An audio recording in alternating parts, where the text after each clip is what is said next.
Allow them go.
show other fandoms that what we need is love, not guns to shoot one another, not fire to burn down one another's palaces.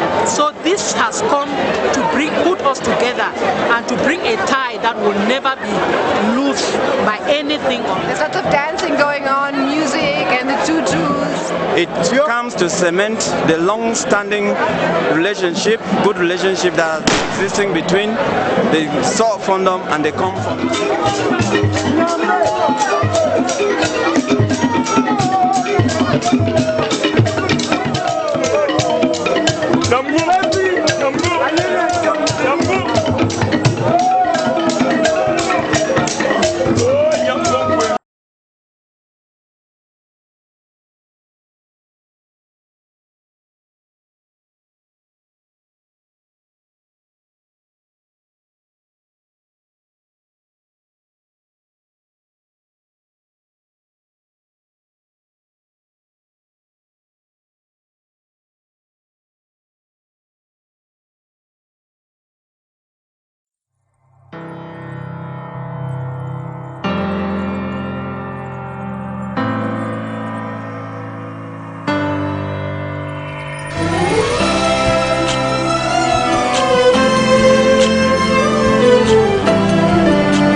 Stand by me and pray with me. I can't do this on my own. Walk with me, talk with me. Don't you leave me all alone. Stand by me and stay with me, 'cause I can't do this on my own.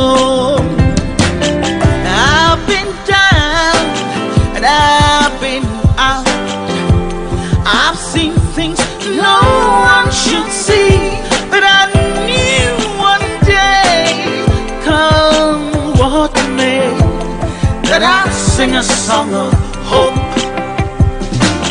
Said I've been down and I've been out, and I've seen things no one should see, but I knew one day, come what may, that I'll sing a song of hope. Walk with me, talk with me, Don't you leave me all alone. Stand by me, stay with me. I can't do this on my own.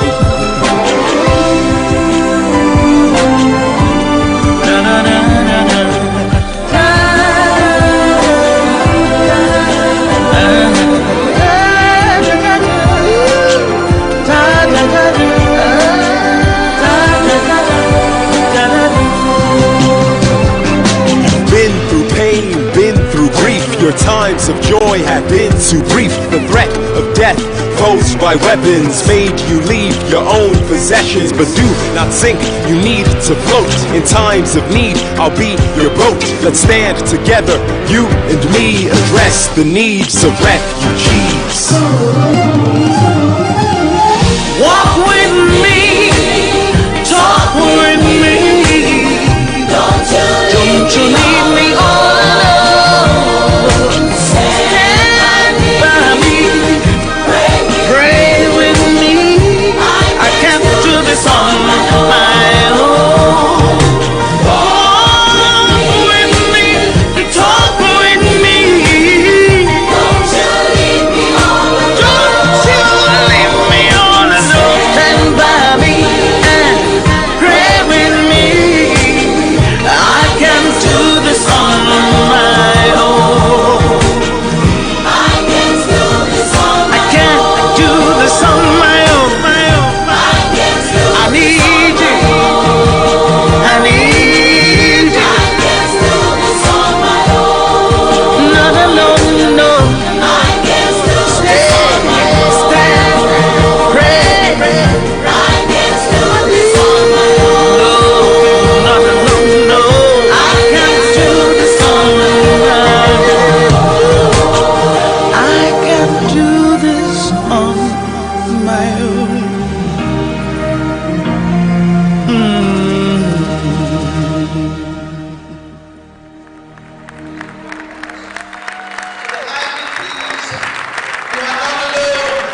We're all in this thing together until it's over, and it will be over soon. God bless you.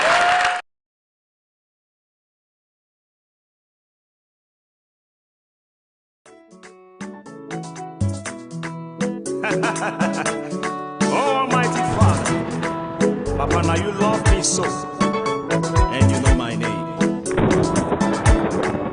I give you glory, Abba Father. You know me, you know my name. Abba Father, you know me, you know my name. Abba Father, you know me, you know my name. You know my name more than the air. You know me, you know my name. I can see your hand in my life. Lord, I see your love upon me. Every time I look around, now you are the see. Every time I turn around, now you are the view. I dey hear your voice in my heart. Lord, I feel your love over me. Every time I look around, now you are the see. Every time I turn around, now you are the pillow. Abba Father, you know my name.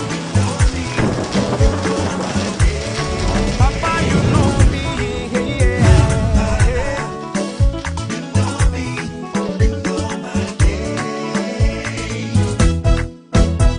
Yelele, yelele, yelele, yelele. Yelele, yelele, yelele, yelele.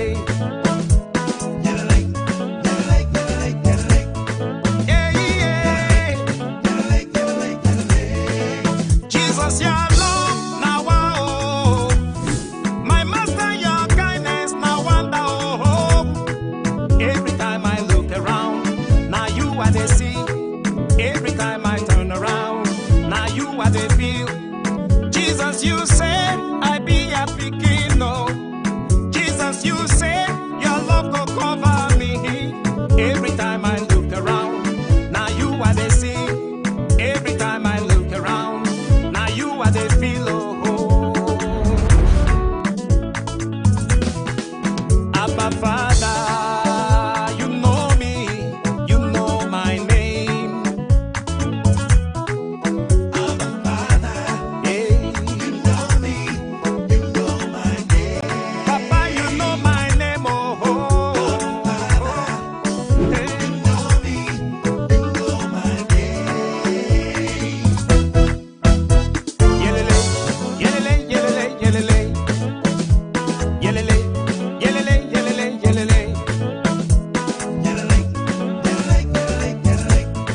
Yeah, yeah. Abba Father, you know me, you know my name. Abba Father, you know me, you know my name. Papa, you know my name, oh. Abba Father, you know me, you know my name. Yelele, yelele, yelele, yeah. Hey, yeah. Yelele, yelele, yelele, yelele.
people are not fools on the hill.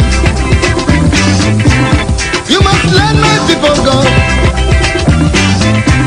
so we can rule from Cape to Cairo. You must free my people's hands, so we can rule our purpose land. I wanna know who owns the land. Who wanna know who owns the land? Okay, now listen carefully. Chinese are ruling the Chinese land. Japan is ruled by Japanese. England is governed by Englishmen. America is governed by Americans. So, Africa must be ruled by Africans. I wanna know who owns the land. We must rule from Cape to Cairo. We must rule our purpose land. I say, we wanna know who owns the land. I wanna know who owns the land. Aslan, hey, Papa Aslan, Papa Aslan, Papa Aslan. It must be free. Angola want to know who owns the land. Mozambique want to know who owns the land. Namibia want to know who owns the land. I say, Soweto want to know who owns the land. Zimbabwe want to know who owns the land. African freedom fighters want to know who owns the land. Papa Slam. Now listen to the history. We've been here since creation. We've been here since creation. What else do I know? Since the time of sun and sand. Since the time of moon and stars. Since the time of air and sea. Since the time of men and things. We must rule from Cape to Cairo. I said, we must rule our purpose land. Purpose land. Oh! Okay now I want to talk to my people.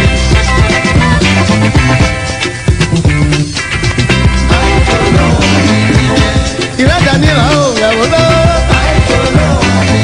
Yeah, Iradanira oh, Ewolo. Ebilisoro Badaneba. Now we are the crossroads. On the Femo, Dambela. Ebilisoro Badaneba. On the Femo, Dambela. Ofalimu Meya Baba. Yeah, Ofalimu Jasu Yaraka. Yeah, Ofalimu Tizanya Beton.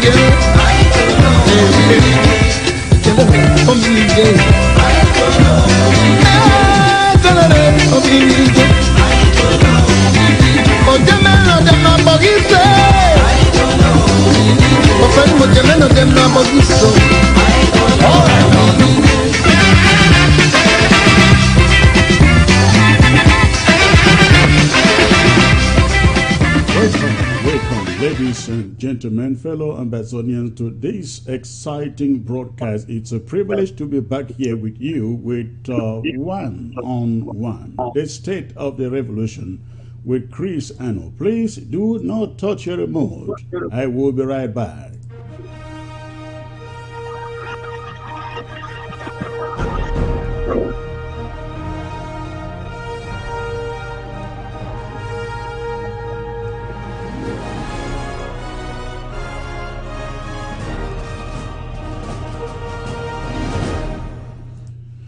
Thanks for tuning in, ladies and gentlemen. Again, it's always a privilege to come to you with information, updates about our struggle, about our revolution, talking about the Ambazonian revolution for independence, actualization of independence.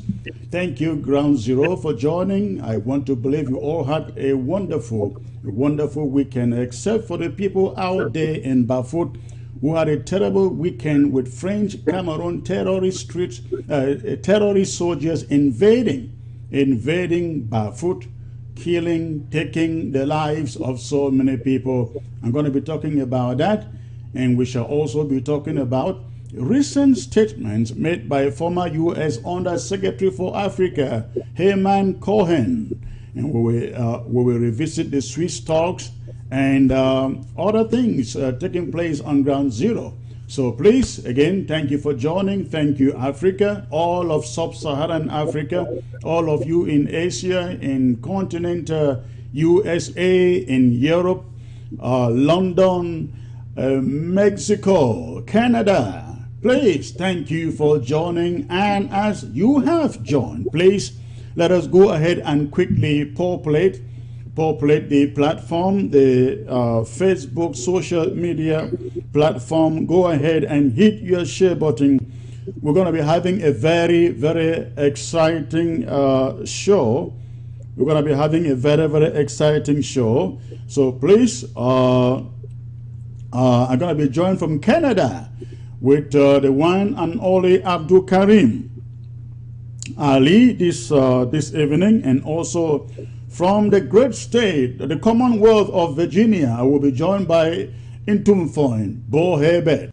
So please go ahead, hit your share button quickly. Let us populate the platform so that I can come to you proper with this presentation. Hit your share button quickly. Okay. Let me see who is joining. Let me see who is joining. So please, as I do so, go ahead and hit your share button. Let me get a few things here right. Okay. All right.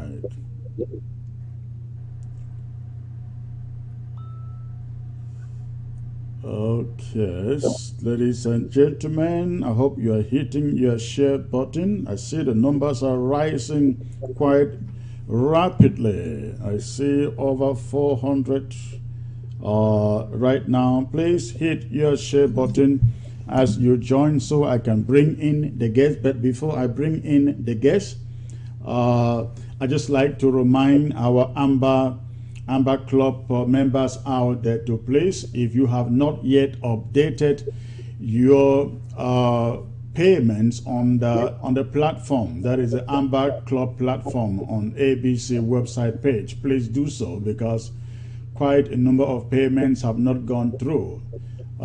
Please do so. Go visit the platform abcambertv.org and click on the link and update your payment information. And again, for all of you out there who have not yet registered, please, I'm appealing to you to support ABC. The only way ABC stay on the air is if we meet the bills. So please, I am appealing to all of you out there, Ambazonians, who believe that we are doing a service to the revolution. Please assist us. Go on the website abcambertv.org, and right on the web page you will find a little link on the top right hand. Click on that link where it says join the club, and follow the promptings and register. You don't need to pay so much to be a member. $5, $10, $20, whatever you choose, whatever you can afford. And remember also the CID, compulsory independence dues. So please, lots and lots of people keep on calling, trying to sign up to be members, to pay the CID. I hope that you are one of those. Please, let's do so. Let's sponsor, let's support the revolution by paying our dues. Without those dues, we will go nowhere, absolutely nowhere. So please, I encourage you, go ahead and do that. Please, if you have just joined, go ahead and hit your share button. Hit your share button, ladies and gentlemen. Again, Tumfoin Buea and Abdul Karim Ali will be joining me momentarily in this broadcast. But before we get there, a lot happened over the weekend, especially in Barefoot, where French Cameroon army invaded Barefoot and killed quite a number of innocent citizens, innocent Amazonians. I was supposed to have been joined by one of our correspondent on the ground, but unfortunately I learned that they shut down electricity and the phone was on charge. She couldn't join. However, we have learned, let me read some of those notes here. We have learned that French Cameroon troops came into Bafut yesterday, entered a number of villages, killed a number of people, and actually beheaded one of them and hung the head on a stick. It is pathetic what French Cameroon soldiers they are doing on our people. We only hope that this will not continue. We hope that French Cameroon will not seize the opportunity of this coronavirus where we are trying to give our people the ground zero the opportunity to stay home. We hope ground zero is, we hope that the public will not take opportunity of this to go chasing after unarmed people and killing them at gunpoint. We just hope that is not going to continue. But however, we condemn total. Let me read what somebody sent out. He said, this morning I got some distress calls and disturbing images coming from Ngarbuh. Ngarbuh is in Bafut. The images are very graphic, and for some reasons I won't be publishing them. One of our brothers and son was beheaded by the military early this morning in front of their compound. He is the son of Ta Ngwa, fine boy, a neighbor to Subetor. He was not even a fighter. Ta Rafa Ngwa, Ndita of Buko in Bawum too, is equally lying dead behind his house. Ta Ngwa Ndita is a cousin to Nero's Patrick, Gwendolyn Manka Celestine, Nebanya Mokong, and Imelda Mfoma. The military is still stationed at Atimolo and Mosa. It's very likely that they arrested many people since they came in just before dawn. No gunshot fired, and they came on foot. Please kindly call your family back home and caution them to stay indoors or go to nearby bushes for safety. Above all, let's commit our families back into the hands of God according to this writer here. All right, so that is what took place in Bafut yesterday. Now, this other person wrote to me and said, those useless La Republic are in Bafut. They killed 2 civilians yesterday, that is Sunday. And I learned they went home with 4 corpses. They arrested some guys and got them well beaten, breaking their ribs. This happened in a community hall. So one of them escaped through the window and they went hunting for him in the hospital. One of the captured escaped through a window and they went hunting for him in the hospital. Ladies and gentlemen, that is what is going on in Bafut. It is pathetic what French Cameroon is doing to innocent, unarmed civilians at a time like this, at a moment like this when everywhere, the world over, is under the pains of this pandemic, so-called coronavirus. But I don't have much to say about that other than say that if they think that through intimidation they are going to make us to yield, to surrender to their torture, to their killings, we are going to surrender our land, surrender our destiny into their hands. I can assure you, every Amazonian out there, That will never happen. It is not going to happen.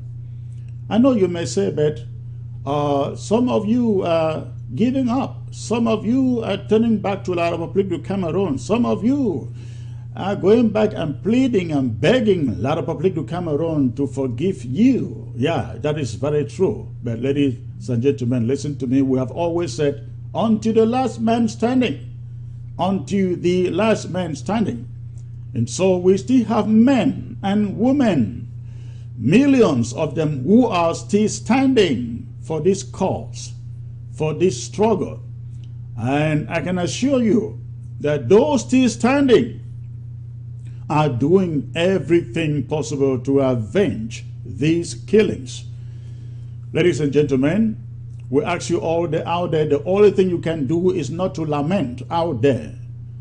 What you can do is to support your county, support your local government. I got a message that says the boys could not retaliate.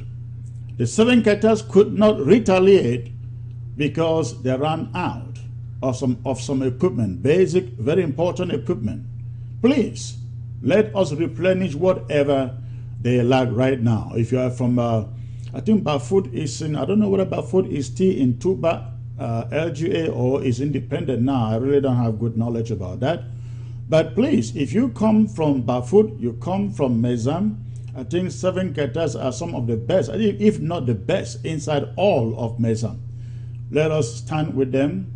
Let us support them. I wish I had their cash information here. I would have put on the screen so that you can make donations. But please, if you are watching, and you have information for 7 Qatar, donation information for 7 Qatar, please put it on your screen for those of you watching by way of Facebook or YouTube. Let us support them, stand with them, and replenish them. We will never give up. We will never give up. Not under any form of intimidation from La République du Cameroon and even their agents from within us. We will never give up. I have heard some people say that until Chris Anu and Sako leaves, they are not going to collaborate. We are not leaving. We're not going anywhere. Hello, we are here. We're not leaving. So if you want, just declare your intentions and choose your sides and let people know where you are. Anybody fighting Chris Anu and Sako, you are not for this revolution. We're not going anywhere. All right. So please let us support the 7 Qatas and all the boys fighting in Bafut. I don't know how many camps are there, but I think there is 7 Qatar and another camp. But all the camps, I think they are controlled by 7 Qatas. So let's do that, ladies and gentlemen. We have hit over the 700 mark here on Facebook, and so I won't keep you any longer. I would like to bring to you my panel for today. Again, I am having with me here on set Comrade Abdul Karim, who is joining me all the way from Canada, visiting in Canada, and of course, Intum from Buea, who is also joining the set from the Commonwealth of Virginia. Thank you for joining me, gentlemen. Thank you very much, Comrade Chris. Thank you for having me, Secretary Chris, and thank you for being with me, Comrade Bo. I'm sorry, let me get you. I don't think I can hear you here, but in a moment, we'll get that right. Give me one moment. I know you can hear me. If you can adjust your camera, centralize a little bit, please. We appreciate that. Okay. And Abdul Karim. Yes, sir. I think I can hear you now. Comrade Abdul, it's a pleasure to have you here, sir. Thank you for having me once more, Secretary Chris, and thank you for being with me, Comrade Bo. Thank you for being with us. Thank you for being together, dear Southern Cameroonians. Assalamu alaikum wa rahmatullahi wa barakatuh. All right. Yeah. If you can, for a moment, I hope Tum from Bohebert can hear me now. I can hear you. I don't know whether you can hear me. Okay, I hear you 5 on 5. I hear you 5 on 5. If you can readjust again, I'm sorry, your camera, the space on the head and the frame is too wide. You know that. That would be better. Well, I'm I'm using my phone today, so it's a lot more Okay, complicated. I get it. All right, awesome. Let's go. Let's manage it that way. All right, Tim von Bohabet and Abdul, I'd like you to say a word on these killings taking place in Bafut. It is pathetic what the Republic of Cameroon continues to do at this time of a worldwide pandemic. They are going out chasing people, killing them, not just killing them, cutting off their heads and hanging them on stakes. Tim von. Oh, thank you very much, Comrade Chris. It's a great pleasure to have to be on and to be on with Abdul Karim Ali. It's a guy for whom I have just tons of respect, like I have tons of respect for everybody in this revolution. And that includes those of you at home, those of you on ground zero, those of you who are bearing the brunt of this fight, those of you who are making us proud every day, whether you're in the bush, whether you're an internally displaced person, whether you are in the dungeons, whether you are in prison. Our hearts are with you. You are in our debt. And please just know, we pray for you. We have you in our thoughts at all moments. We celebrate you, and we ask the Lord to protect you always. Thank you, thank you, thank you. What would you have to say about these killings in Bafut? I'm sure you must have learned about them. How pathetic they are. Desperate that French Cameroon can be, going after unarmed, innocent people, killing them in this time of the pandemic. It is very clear that La République du Cameroun has always been very desperate, but the desperation has hit a different level right now. This goes back to the point we had made on Ambazonia Calling, which was to say that they had launched an operation called Find and Delete, and that the purpose was to go kind of door to door. They just did that to Ndop the day before they entered Bafut, and they're going systematically across Ambazonia. Their goal is obliterate the Ambazonian fighters, and their purpose is let us do it in the middle of a pandemic while the world is focused on fighting that pandemic. So attention is not on us while we commit all these massacres. The first thing we must say to La République is, you will not kill enough of us to stop us. There is no death, no amount of a plague that will stop the people of Ambazonia. We will get to independence. We will hoist our flag in Buea. The shame is on you.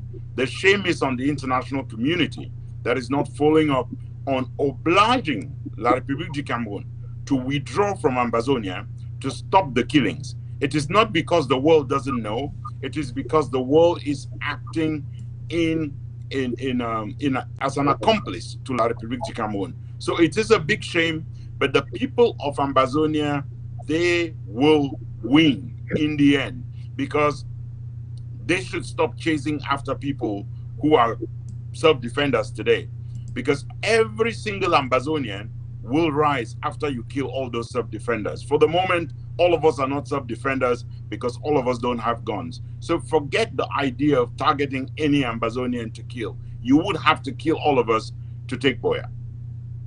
Thank you. Abdul, do you have a word from that? Yeah, let me begin by praising God and ask Him to send His blessings and peace upon His prophet, righteous men and women, and to Muslims who are in this particular holy month, and to my senior Comrade Buea here, from whom I've been an English student from the days of my school, and I remain to be. Yeah, coming to this subject, let me cue in with what Comrade Buea just said, but I'll start by accusations. I'll accuse those who are now traitors and enablers. The only reason you see, Secretary Chris, why La République had the audacity to kill Akom Julius on the 8th of December 2016 is because we have enablers. The blood of our people is in the hands of enablers and those who have become outright traitors today. But like Comrade Bull said, it would take killing all of us, which they can't. I'd mentioned that even if it remained 50 of us, it would take that few to liberate homeland. When I joined this fight for liberation, I joined this fight for liberation because I understand what it means to be free. In the West, when children get to the age of 18, they can't help but ask for freedom. They want liberty. And these same countries think that liberty is enough just for European countries or for some rich Asian countries and not Kens, because they are actually assisting and abating La République du Cameroun in this particular time of a pandemic that has swept the world off our feet. And La Republique, like Comrade Bull said, is trying to hide behind this pandemic to sweep us all. But even the 7 Qatar alone, I'm sure La Republique cannot finish them. They are equal to the task because God is with them. They are not fighting a blind war. They are not attacking any innocent people. They are within their right to defend themselves and their property and their statehood. It is within their right morally, theologically, and internationally.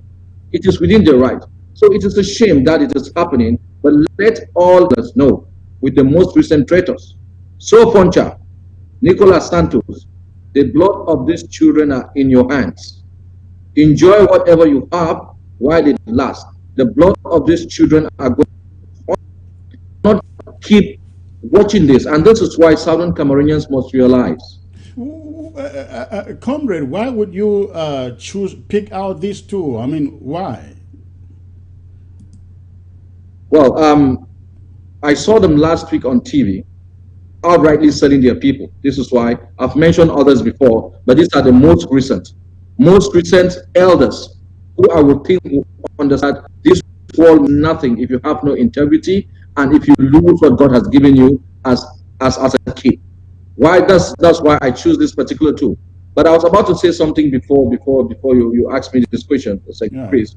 Southern Cameroonians are now busy trying to attack people, trying to even harm their own people. Personally, I want to tell Southern Cameroonians the only reason I'm in this is because I think there's little I can contribute to liberate the people of Southern Cameroon, who are my children and my neighbors' children. It's not itself, and I'm beyond human destruction. The only person that has command over my life is the Creator. When He calls me, I'll go. But any human being, not even 1,000 of them, cannot take a hair off my head unless by the permission of God.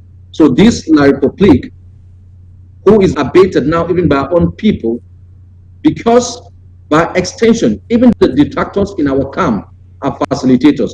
They are helping the international community to think that we are so confused that thinking about independence is granting another South Sudan, which is, by the way, a very wrong premise if that is what the international community has.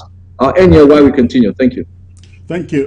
Comrade Bo, going back to the reference that Abdul mentioned there, it's not restricted to those two. There is a phenomenon. We see quite a number of those who started this struggle with us rushing back to La Republique and kneeling down, offering apologies. What do you make of this phenomenon? And those who have not gone back to La Republique, you see from their speeches, they tell you they are no longer in this struggle. Come, and for many of us, you know, fufu is a staple. Before you can get good fufu, you have to go through the shifting process. You know, then you find the great flour, and then you make that great fufu, and you can eat it with your kata kata. Part of the reasons why my jaws are this big, but that's a story for another day. The reason I'm saying this is because in our revolution, and in every revolution, you go through that process. There are people in this revolution who are chaff, who are going to have to fall by the wayside, who are never going to grow because they are full of hate, because they did not join this revolution committed to their own dignity. I've seen a video on WhatsApp recently of a Nigerian Reverend Father of the Catholic Church who said, you know, don't be amazed that people don't love you because they don't love themselves. These people don't love themselves. They don't appreciate themselves. They don't understand what dignity is. And the numbers are big. For Ambazonians, please remember that the people of South Africa, in their millions and millions, had to rely on the people of Soweto. Not the people of Johannesburg, not the people of Pretoria, right. The people of Soweto, some of them living under the most precarious conditions possible, under the toughest conditions of poverty and misery.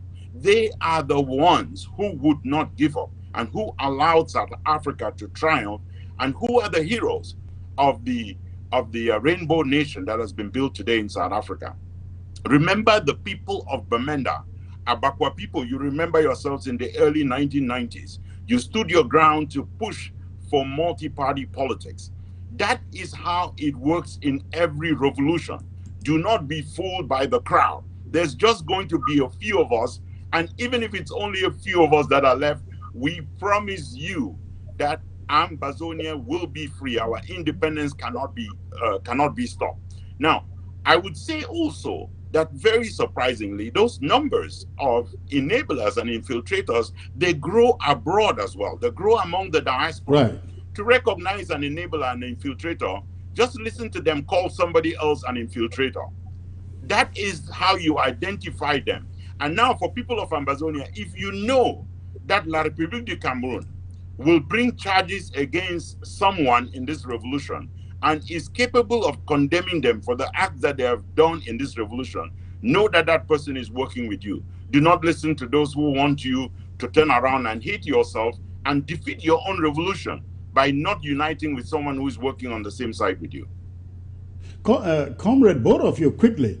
Ground Zero at this moment needs a message of reassurance, especially from us here, the leadership in the diaspora. When they see all these so-called diasporans going on television, on Ground Zero, on Equinox, on Afric Media, on CRTV, telling a lot of people how sorrowful they are from even daring to try them.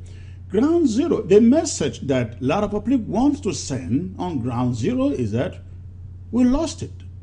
Nothing is going to happen. We cannot win. And you can imagine how many are demoralized hearing messages like this and seeing those fellows on their television screens. What would you say to Ground Zero to reassure them this revolution, the state of the revolution remains very, very strong? Is that me going first? Okay, let me go. So Yes. I would say very clearly that they only need to look to what Mr. Buea is doing. I heard my brother Abdul Karim Ali say that it is a government of honest criminals because they were confessing their sins the other day. They have not confessed enough yet. The people of Ambazonia should remember what has happened here. What has happened is that the regime has done something they have never done before. They have gone out there to admit guilt. The guilt they admitted was, we admit war crimes. We admit crimes against humanity. What they have done has taken that matter out of their hands. If the international community is real, if the international community can go back to this issue, which I believe they will, as soon as we have dealt with COVID-19, the jurisdiction to hear Mr. Buea, who is the commander-in-chief of those forces that perpetrated those war crimes, the jurisdiction is the International Criminal Court. So we expect to hear them go before the International Criminal Court. And to our people at home, please be aware that people you don't suspect at all are going to preach a message that you cannot believe is coming from their mouths. I have heard leaders from the Catholic Church say things that are completely unacceptable because we know where they stand as a church. And we've heard members of that church and leaders of that church say things that are unacceptable. We have now on record a report put before by the government that also says that one of the authors was a leader of the Catholic Church who is on record indicating the number of people who were massacred in Ngarbuh. But the report says something else. He says, I have names, 22 names. But the report says 13 people were killed. How can a bishop stand up to that lie? How can a big bishop lend his name to that lie? We are going to have all of us to hold every one of our leaders accountable. And I speak as a Christian of the Catholic Church.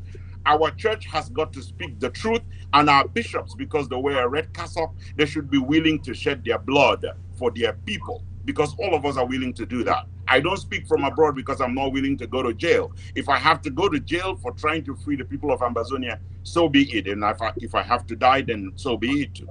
Abdul, please. Oh yeah, thank you, Comrade Bo, for that insight. I think I dealt with this case of Ngarbuh in depthly 2 days ago and 4 days ago, Afric Media and Equinox. But now regarding these people who are purporting themselves to be quote-unquote leaders of Southern Cameroonians, dear Southern Cameroonians, you know your leaders. These people did not control even flies before they went to La République du Cameroon. It is very clear that La République du Cameroon is doing shopping. They are now in the market shopping for the weak brains. And of course, only cheap things can be bought by a dishonesty or by a dishonest person. So really and truly, it is about time that you see the sifting going on. I used an analogy of a funnel the other day, whereby you start by pouring many things in the big funnel, but you know what goes through the small hole? Something goes through the small hole. So those things that would go through the small hole are the things that necessarily need to go out in the first place. And you will see what will settle in. That is your revolution right there. There's a difference between politics and revolution. There's a difference between conscience and the brain. The brain, by the way, has been defined by scientists as something illusional. People think the brain is in the head, but it could be anywhere. Your conscience is in your heart. You know, Jesus Christ was preaching one day, and they told him, your parents are out there and your brothers looking for you. And he turned around and asked the disciples and those who came to tell him that his parents or family were outside looking for him. He said, who is my brother and sister? And who is my mother? Those of you here with me, who me are my brothers and sisters. Those people who will speak the language of revolution. Those people who will not distract. Those people who will not smear at themselves. Those people who will focus. Those people who can even start by the basic of education, defining the terms, defining what revolutions are those people that you should listen to. Until then, stay resolute. Your resolve is what is fighting like Republic of Cameroon. And by the way, implicitly, when you start buying people like Soponcha, Nicolas Santos, when you start buying those people, it's an admission of defeat. That you lost. You bought Bala, it didn't work. You bought even great minds, it didn't work. And now you're buying what you would never even try to have as representatives, even at the preliminary level of any conversations. So it's an admission of defeat by the Republic of Cameroon. Yes, Southern Cameroonians, stay resolved. Trust in yourself. Realize that you and I'm just 40, turning 40 soon. Even me and you, even those at 30, I will argue that they are not fighting this war of revolution, this war of independence for themselves. We are doing it for our children. We are doing it for posterity. And coming to this, that is tearing us apart. Because what La Republique is doing, they are using fighting regarding leadership to tear us apart. My dear brothers and sisters, what can we do with leadership if God doesn't grant us? Let's first of all liberate ourselves. And when it is time, they act on a stool in the living room or on a small chair in the kitchen, and I would go to watching if that is where the people decide. But now we are simply cracking the wall. If your wall is not cracked, there will be no cockroaches and lizards in your house. We are responsible, especially the diaspora. Unfortunately, not everyone here, but the diaspora has given La Republique the impetus to step over our heads by killing and even buying. The message to the ground is that stay resolute. Your revolution is on course, trust me, and we won't give up, and we will never give in. Even if, like Comrade Buea said, these things are always on few. If you look at the liberation of places like Texas, 5-man army per se, 5 people who stood in front and rallied the people. So if it means 50 people, we are going to finish it. This is why the subject that follows ahead is very imperative, because when the few that are sane also go insane, then we have a problem. Inshallah, your few sane people will never go insane. And that is the trust, that is the confidence you should have right now. That is the matter. It's a question and teacher, and with the teachers and the majority will be the same.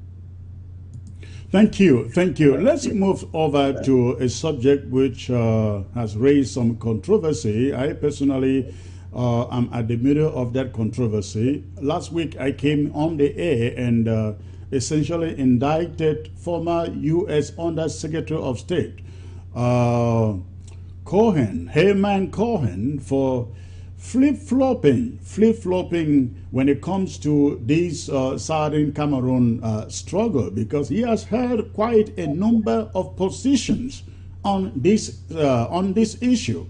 There was a moment he stood for one Cameroon, one and indivisible Cameroon, but decentralized. There was another moment he stood for a federal Cameroon. Now we have some among us who believe that there is some U.S.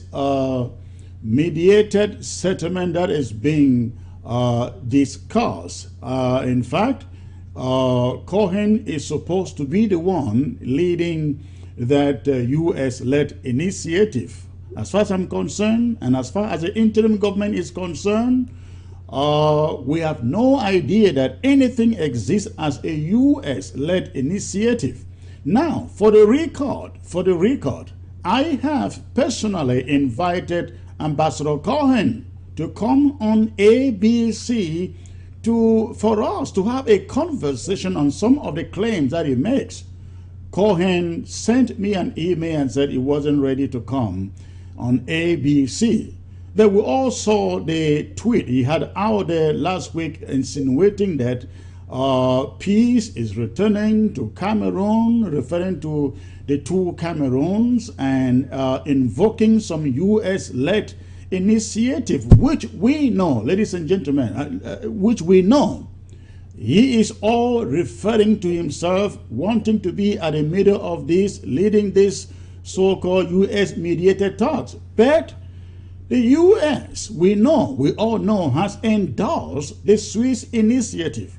The U.S. is not known to have started any initiative towards resolving the conflict in the southern Cameroons. I want to get your take on this, and Comrade Buea, I will start with you because I know you have had some dealings with Ambassador Cohen. I call him flip-flopping, very, very inconsistent and unlike a diplomat. What would you have to say, sir? Thank you very much, Comrade Chris. This is a very important topic, and I want Ambazonians to listen to me very, very carefully.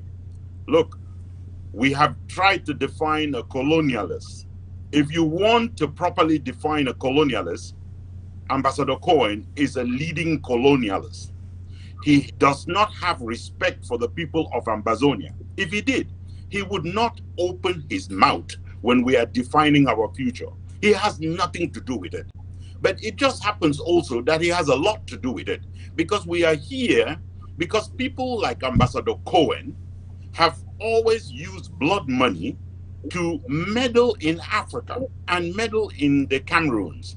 In 1972, by Ambassador Cohen's own confession, he was in charge of Cameroon at the State Department, and he was sleeping at the wheel when Ahidjo did away with the two states equal in status. In fact, Ambassador Cohen helped Ahidjo to do that. What is the proof? The proof is that ever since the people of Ambazonia have been agitating for independence, Ambassador Cohen has come out and has said famously, you do not deserve it, you just deserve decentralization. You do not deserve more than a federation. You don't have the economy to sustain a country. Just the stuff that colonialists say. And then he comes out and he says, look, in January, at the end of January, Ambassador Cohen was out denouncing crimes against humanity in the Cameroons. And this month, he is telling you that everything is back to normal, and that somehow from his basement as a retired diplomat, he will now make policy on behalf of those who are actively in politics in the United States, who have said very clearly that we stand with the Swiss-led process. This guy is a joke. And Ambazonians who continue to follow people like him and people who claim that the US government will put in place a process for mediation between us and La République du Cameroun, those people don't have a brain. They don't understand what is going on. There's no process coming. And it has been said very clearly by the people in charge, by the ambassador, the undersecretary in charge of African affairs. It has been said by Karen Bass, who is in charge of the Black Caucus. There is nothing like that coming. The Swiss-led process is the only offer on the table. It is already entirely endorsed by the international community. The same people who are telling you that the US will start a process also told you that Canada will start a process. They also told you that some Norwegian experts were coming on a white horse to come and save you. An institute in Belgium that was going to bring you this stuff. They told you that, you know, Basque country diplomacy was going to bring you independence. They are selling you a yarn. They are spinning. And there's no need to listen to that. And it's not to discredit them. It is just to say the extent to which every tall tale they have told has crumbled on its feet because it cannot stand up. It cannot stand right. The only process that stands on the table today is the Swiss-led process. I'm sure, and I realize that they are surprised that this happened, because perhaps they did not think that the people of Ambazonia were serious about getting to independence. Please ignore Ambassador Cohen. The last thing I will say is that I was on the call when Ambassador Cohen made an offer to us to pay him $30,000 a month to lobby for the people of Ambazonia. Well, I believe that he was indeed making a call to La République du Cameroun, which has ever since retained his services. Otherwise, he's working for free, and I can write a bill for him if he wants to get money from La République. Right now, he's working for them, and he's doing a more disgraceful job than the French themselves, who are the sponsors of La République du Cameroun. And Bo, before I get to Comrade Abdul there, you made a point there, which I have seen. It appears that Cohen wouldn't mind what party from which he gets a contract. He's willing to work for La République and at the same time hanging around with different Southern Cameroon groups looking for a contract. No, he is working for La République and he's hanging around Southern Cameroonian groups to discourage people from thinking that the Swiss-led process will go anywhere. La République du Cameroun knows that they are stuck with the Swiss-led process. They know that. They are desperate to find more people who will say we're walking away from the Swiss-led process. Now think about this, people of Ambazonia. If you walk away from the Swiss-led process right now, what are you going to ask next from the international community? The next thing you're going to ask is we need a process of negotiation. Let's not get silly. We have seen people walk away from negotiations. The Palestinians walked away in 1948. It's going to be 100 years soon. And the two-state federation, the two-state solution that was offered them in 1948 under the Balfour Declaration, and they rejected, they are still going back today and begging for it. People of Ambazonia, when you are at the negotiating table, you stay at the negotiating table. Nobody is going to impose any deal on the people of Ambazonia. Nobody is going to impose something that we are going to sign on to that we don't accept. So it is not the process, because some will tell you that the process is not good. It is not fair. It does not include everybody. Every nation on earth that is important enough to think that they have value to bring to that cause, they should sign up. If they don't sign up, they don't matter. And all the nations that really matter now are on the table. So when people tell you that they want multi-negotiators and mediators, we already have multi. The US is there, Canada is there, the UK is there, and multi-institutions, they are there at the table.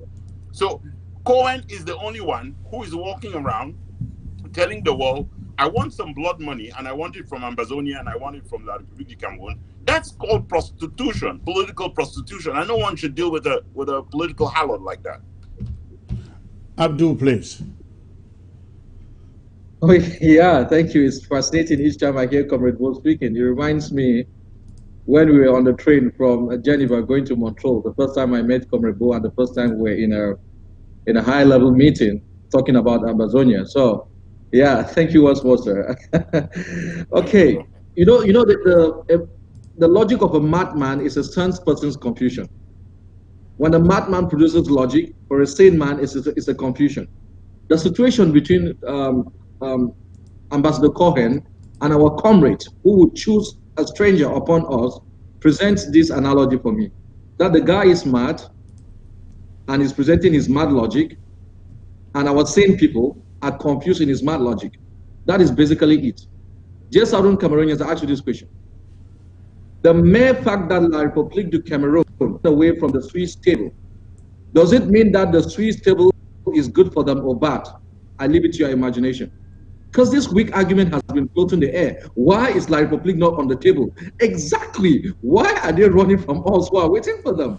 Comrade, before you get there, comrade, before you get to the Swiss thing, we will get there. But being in Canada, or even coming from home, did you hear anything like a U.S.-led initiative? Sorry, I'm sorry. I was taken by Comrade Bo's last comment. Let me now come to that. Okay. Dear Southern Cameroonians, I'll take out my lenses so you can see my eyes.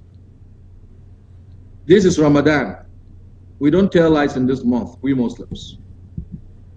So, I have multiple attestation from all valid authority for anything that concerns Southern Cameroon's negotiations with La République du Cameroon. I mean from all, not some, from all valid authority. I have 1000% confirmation that there is only one process, and that is in Switzerland, whether you and I like it or not. When Comrade Bo says it's in Switzerland, it doesn't mean he loves the Swiss or he supports them. He's telling you that that is the reality. There is the only conversation that is going to begin. All of them said there is one conversation, and the United States of America is 100% in support of it. Canada, 100% in support of it. These two countries and others who matter say that there is no other thing. This is the only play in town. I'll wear back my lenses. Now, the thing that beats me, doesn't it beg the question that if you read the tweet, Ambassador, he gives a federalist position, buries us under the foot of Camp 2, because I can argue that what Comrade Boy is saying ties very well. He must have taken part of that blood money from Camp 2. He buries you under that, and then he throws a confusionist statement that let the Swiss US-led process begin. Have the US ever told anybody they want to start anything? And I'm asking someone who is retired, you take his position and you even quarrel your comrades with over a state. The United States of America unequivocally, in different instances, have said that they are in total support of the Swiss-led process. What do we want, we Southern Cameroonians? We are the ones that with all of this. We use the argument of force or the force of arguments. We are fighting because we want to talk. We are not talking because we want to fight. And here comes an opportunity. For Sudan, it took 20 years. For Eritrea, 35 years. Yours, it is, or 3 years. God up and you challenge God. So Jesus Christ wants you. He said, you are not of me if you don't carry your cross and follow me.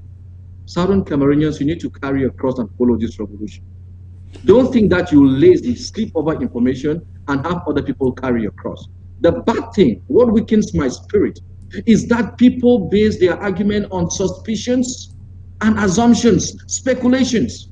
You say, Abdul Karim, you and I say yes. You met SG, I say yes. You met the Swiss government, I said yes. Perhaps you've met the US ambassador, the Canadian ambassador. You've met people, I say yes. And then I give you what I know about them, and then you argue. Comrade, let me take us back a little bit there. One of the problems in this thing is not actually Cohen. We know Cohen is a businessman who is looking out there looking for a contract. I think the main problem is with some of our people, and unfortunately some of these people claim to be leaders. I read a post on Facebook where somebody said, oh, Chris is talking against Cohen. How on earth can you talk against Cohen? Why couldn't he reach out to Cohen? They forget that, I mean, of course they didn't know I have reached out to Cohen already, but Cohen would not come on ABC. But they are saying this to the effect that, oh, the US-led process is now messed up because Chris has spoken against Cohen. It appears to me that anything in white skin, an African sees that as a god. Cohen is, I think, 89 years old. The man is almost as good as the grave. And every African thinks that Cohen is a solution to this crisis. Oh yes, it's a big problem that we would trust strangers over our own. I don't know where we got this spirit from. I didn't learn it from our parents. That a stranger's opinion becomes more relevant than what your brother is telling you. And what people of the ACT, the Amazonian Coalition team, have made as claims is that we need to listen to the process and follow it. Once we smell anything, we are ready to back out. We want you to come with us. We don't want any mistakes, but you're not going to haul us back. We are going to go ahead. Yeah, Secretary Chris, look at this. I myself, and Southern Cameroonians, it has consumed them that they don't have reason anymore. You write, even I saw what you write, Secretary Chris. I don't see any offense in that. I don't see any insult on the person of Cohen, personally. I also went on to write my opinion about all of these things. You white and black, and people read red and blue simply because they are so blindfolded with hate, envy, and egoism. Because really, what I see is not that people are engaging the substance, engaging persons. They are leaving the information and they're attacking the informer. It's basically strawman. All of these things you see from our comrades who don't want to engage the Swiss process and make what they make out of it. They are throwing red herrings, tu quoque, ad hominems. This is all they have. This is all they have. But I want to encourage you, Secretary Chris, particularly, focus. I personally, I know what you're doing. I know the hard questions you're asking SG, for example. You and I have been on the same page on that. People don't even know what people go through. And all they do is they sit in the back, throw out red herrings, weak arguments in silence. My dear Southern Cameroonians, it is us and us alone. The self-determination is not about Cohen. It is us. God has given us the opportunity. It's either we engage it or we throw it. We throw it.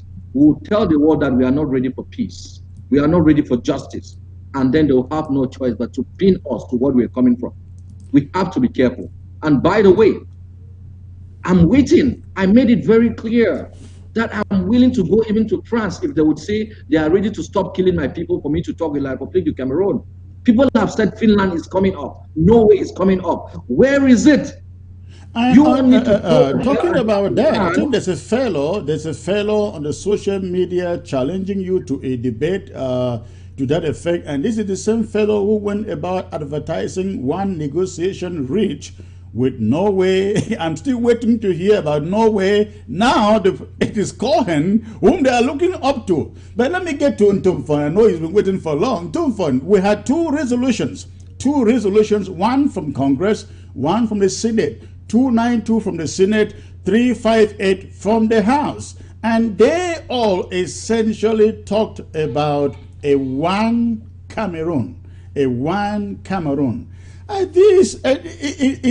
this the U.S.-led negotiation or mediation that they want Cohen to initiate for us? I'll say something more, Comrade Chris. Those resolutions that you pointed to are very important because they tell you the mindset that is informing people like Ambassador Cohen. Now, the only thing that I tell my American brothers and sisters and those in diplomacy, those that I meet on Capitol Hill, those that I meet in all of our negotiations, is a very simple thing. The day you will tell me that a U.S. citizen is willing to be stopped on the highway by a police officer who speaks Spanish and nothing but Spanish, that they will walk into a court and will go through the process in Spanish, that the president sitting at the White House will speak to them in Spanish, that their children will have to go to school in Spanish, or they will switch from high school in English to university in Spanish. The people who will say that they can go in with their wife, their mothers can go in to see a doctor, and that doctor is Spanish speaking here in the United States, or those who will go from France and meet these people who are speaking English, any one of them who can tell me that they will be comfortable in that country, that they will consider that country their own, those people are hypocrites. The people of Ambazonia will not be directed by Cohen and the others. And we are sorry that people believe that if you are in the West, you are a citizen of the Western world, and you happen to have been a diplomat, all what we need to do is to kiss your feet. Well, I would say kiss my behind. It is not true. We don't have to do it. Nobody can determine for the people of Ambazonia what it is that we want. And what we want is the restoration of independence. Cohen was born a little too late because he should have stopped the vote. He should have stopped the United States from voting for our independence on the 21st of April, 1961. And he should have stopped all the 63 other countries that joined the United States in voting. The French tried very well, but they failed. Okay, La République tried very well, but they failed. That independence that we obtained gave us more votes than Israel obtained. And it is time that the world understands and listens to Mr. Buea. If Mr. Cohen listened only to Mr. Buea sitting at the Peace Summit in Paris told billionaire Mo Ibrahim, we tried to forcefully integrate them. We tried to assimilate them. And Mr. Buea added, and we failed. Cohen, please listen.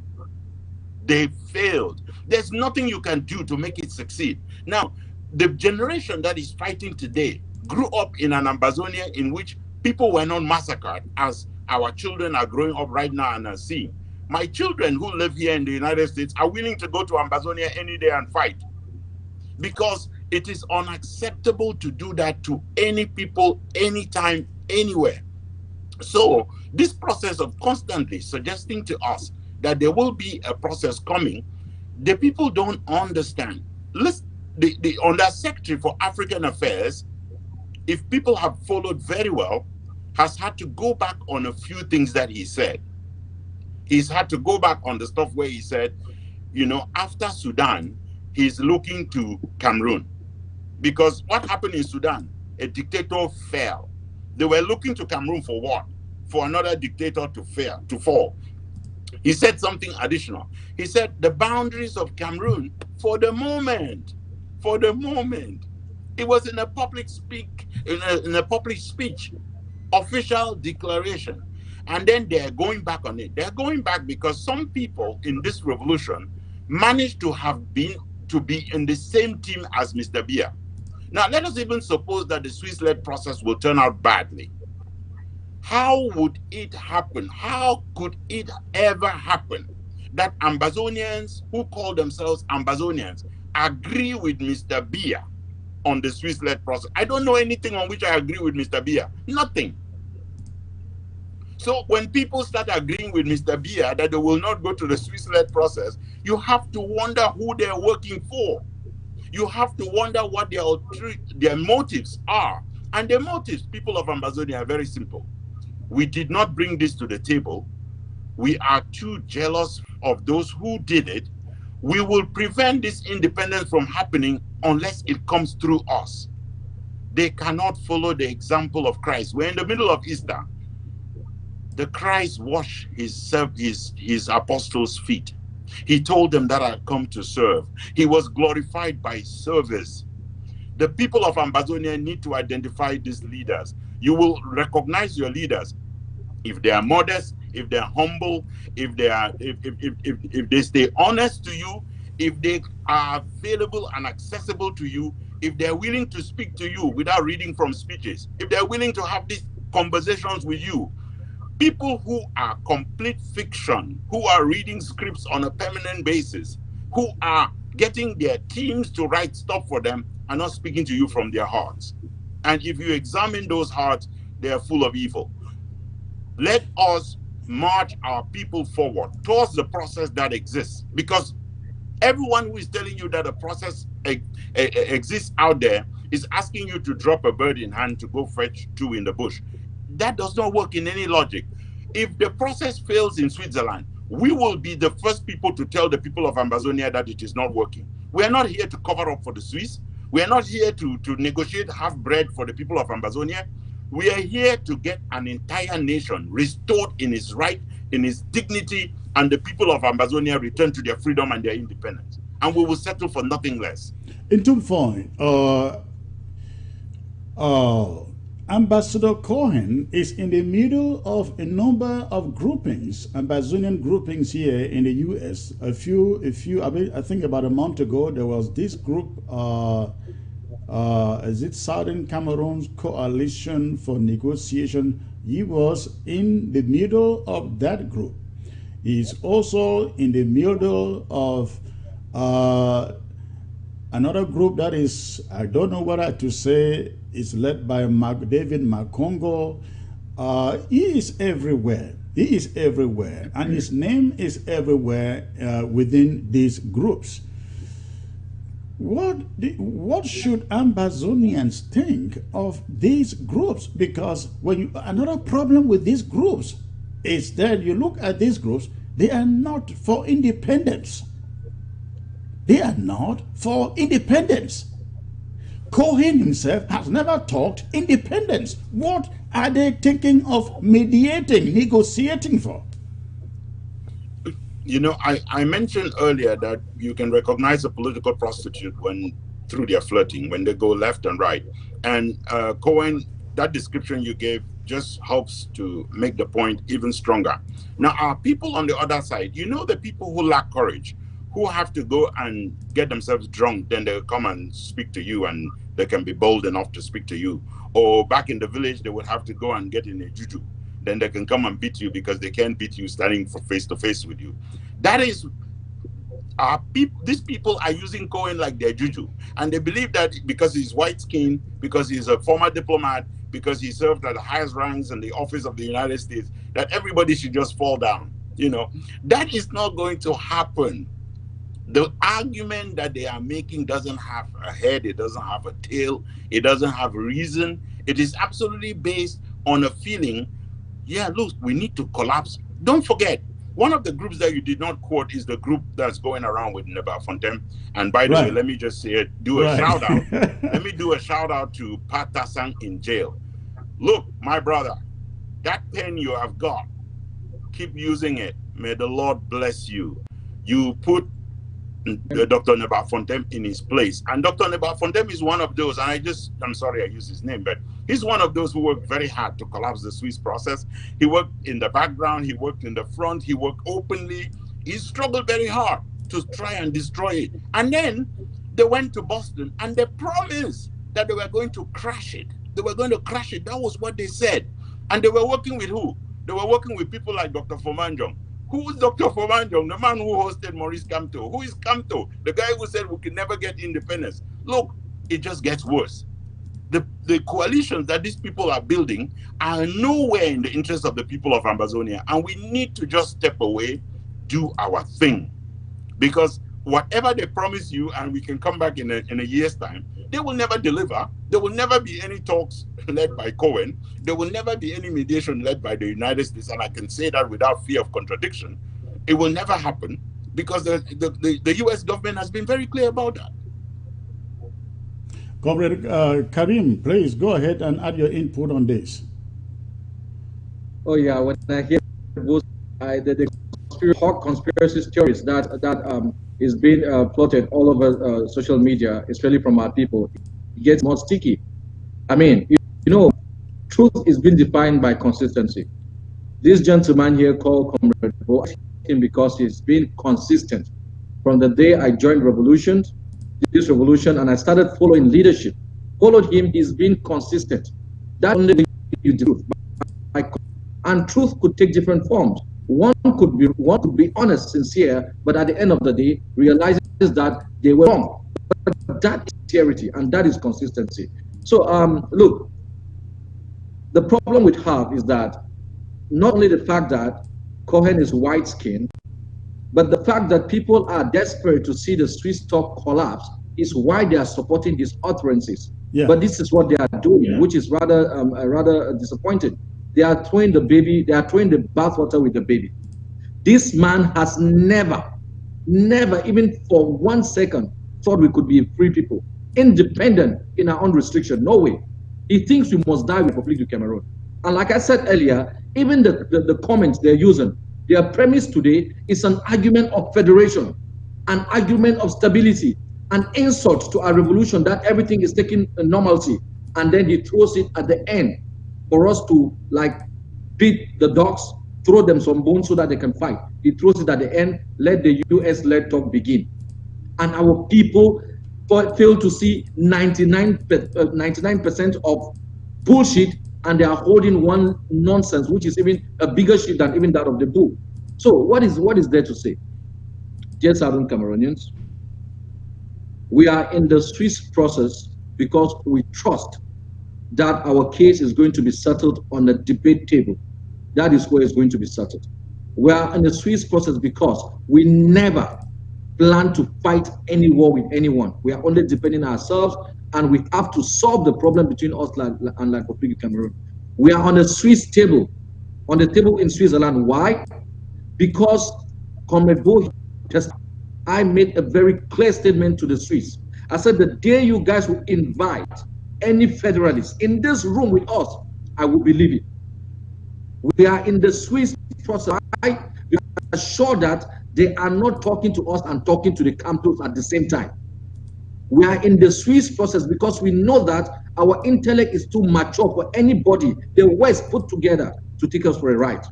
We are in the Swiss process because we respect you. We are in the Swiss process because no, I'm from ground zero. Coming back, by the way, we know the suffering that that is being meted on you. We cannot have this war continue, for crying out loud. And we will not dump the only process that is, by the way, just so you know, it is alive and breathing hard. The Swiss process can breathe corona out of an old person. It is alive. God would keep it alive. So Jesus Christ said, and Comrade Buea was advising us about recognizing leadership. Jesus Christ gave us the methodology. He said, by their fruit, Matthew 7, by their fruit you shall know them. Do thorns come out of thorns, or come out of thistle? You hypocrite, why don't you remove the plank in your eye before you can remove the dust in your brother's eye? What is there to say here? What is there to say here is that the little few are trying their best, they're making noise, are doing so in a loud tantrum, and they cannot see that the big problem is the person standing in front of the mirror. The wood is in their eye, and they're struggling with someone who is just crashing their eye because an ant stood by it. So let's be careful, let's stay resolute, and of course, I'm sure we are going to change gears, perhaps talking about the Swiss process in detail. Yeah, thank you. And by the way, sir, let me drop this. All right. Southern Cameroonians, I've heard your calls. I've heard the hundreds of messages you've advising me not to have certain debates. When I ask people to debate, it's because that's the only way I know how to resolve problems. I'm not trained by my parents or by my education to insult people. This is not what I do. But I've heard you. And to Mr. Eugene, I promised you whatever you had with me, the conversations you contacted me last 2 months having, I promised you will never hear from anyone. My promise is still there. You will not hear from everyone. But, and I think whatever it is that was going on, you were sincere. And I did encourage you. But if you continue disrespectfully, Southern Cameroonians will have to know what you've been doing. This is an advice to you, brother to brother. I have to give you here because you insulted me yesterday. So I don't have respect for you anymore. Let's leave that. Let's leave that. That's something that both of you can figure out maybe within your personal pages. I have seen some of those things, but we don't elevate childishness by going public about it. But yes, you were right. Let's get to the Swiss initiative. We are talking about Cohen. And you can imagine that the detractors and the enablers out there will be saying, you guys have failed. You have failed with the Swiss initiative. Tell us exactly where you are. Tell us exactly what is going on. I don't think they are wrong to ask that question. I know the three of us, you, myself, Bo, we're all in the middle of that because we're all working on the Swiss initiative, but I'm not in the right place to say it. But let me start with Bo. Comrade Bo, tell Amazonians, where is the Swiss initiative, sir? Thank you very much, Comrade Chris. This is a topic that we should revisit on a frequent basis. Okay. It helps our people stay on page. It helps them understand what is happening, what is not happening. One of the most important things you pack when you go into a revolution is that you pack patience. You load a bag full of patience. Because once you start a revolution, everything is not determined by you, especially when you run an independent struggle. An independent struggle only succeeds when the international community recognizes you, recognizes your country, and grants you admission to the United Nations, for instance. Now, you have to ask yourself, who is closer in this revolution to getting recognition from the international community? Those who sit at the Swiss-led process, supported by the international community, the European Union, the United Nations, the African Union, the Commonwealth of Nations, La Francophonie, Canada, the United States, every one of these big countries. Who is more credible? Who is closer to getting you to that point where you get recognition for your country? Is it the group that tells you that a retired civil servant, diplomat, will set up a process against the willingness of the government of the United States itself and will make that happen for you? Or is it those who are already seated at that table and who have frightened La République du Cameroun to the point that they have taken off? Now, let me tell you what the update is. When we first arrived Switzerland, and I know I have to repeat this because someone is watching today for the first time. When we first arrived Switzerland to discuss this matter, we were unaware that La République du Cameroun had given express approval, mandate to the Swiss to go forward. The way we tested the fact that that mandate had been given was we asked the Swiss, if we give you our approval right now, do you have to go back to La République du Cameroun to get approval? And no, they did not have to. And for evidence of that, once we indicated that we were available to go to these negotiations without preconditions, then the Swiss went ahead and published a statement directly. They did not go to La République to say, well, and that statement said very clearly, the two parties have committed. Now, after that, La République du Cameroun, which does not need prompting from anybody in Ambazonia to go out and say, you are lying on our behalf, La République du Cameroun has never gone out to say, you were lying, we did not give you a mandate. But some people within Ambazonia have given themselves the job of the spokesperson of La République. And they're going out there and saying, the Swiss process is not working. It does not exist. La République has never given them a mandate. Hello? Why are you working for them? I thought you were Ambazonian. If you are Ambazonian and we never gave them a mandate, but they are forced to the table by the fact that we have played some 419 on them, what is your problem? What is your quarrel with that? Now, where this process was is that the team Ambazonia had prepared itself to pull together its negotiating delegation. Again, people of Ambazonia, remember this. None of us who's sitting today negotiating the process, none of us is going to be a negotiator. None of us is going to be negotiating on behalf of the people of Ambazonia. Our business is to try and make sure that everybody comes to the table and that the process is in place. What is the process? Because they have told you that it is not working and all of that. You've heard people say it cannot hold in Geneva. It cannot hold, well, we can sign it in Geneva, but it cannot hold there. Some of them have said, we want the United Nations to take a resolution first. Well, sorry, it does not work that way. And you cannot show one other process where it worked that way. So the process, we have to put in place the process. And the process requires, we were at the face-to-face, the first face-to-face discussions when La République suspended, well, they said we are postponing. And they indicated that they were doing that because they were having the national dialogue, because they were going to hold elections. That's the reason they gave. And they said, if we do special status, that will satisfy the demand of the people of Ambazonia. Well, it turns out that none of that stuff was of any interest to the people of Ambazonia. Yes, it was for some federalists. Yes, it was for some people who are interested in crumbs at the table, who are betraying the cause of Ambazonia every day. But La République postponed at that stage. La République, to this day, with every chance in the world, has not gone to a microphone to say, we are not part of the Swiss-led process. So the people of Ambazonia, when I mentioned that you need to pack patience in diplomacy and in legal fights, You have to go back and look at every other one of these fights. Eritrea, 30 years. South Sudan, 25 years. The Palestinians closing in on 100 years right now. Patience is the game. You have to bring patience to the game. We are very lucky. 3 years into our struggle, we have a negotiation.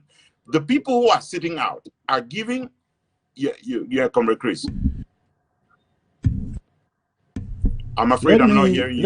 Let me stop you a little bit there, because when you mentioned the Eritreans, you mentioned the Sudanese, you mentioned the Palestinians. Our problem is money. The ability for us to raise enough funds to sustain this struggle for 30 years, for 25 years, or who knows, maybe 100 years, as in the case of Palestine.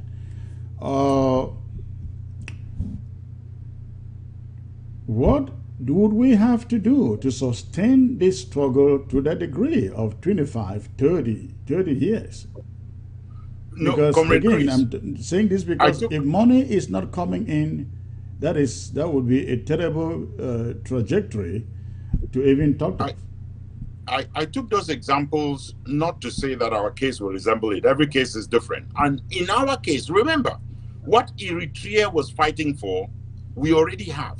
Eritrea wanted to be declared independence. We were already declared independence a long time ago. Eritrea wanted to be recognized as a country. We are already recognized as a country. We were a country of our own when we joined La République du Cameroun. Eritrea was looking for a resolution from the United Nations General Assembly granting them independence. We already have that.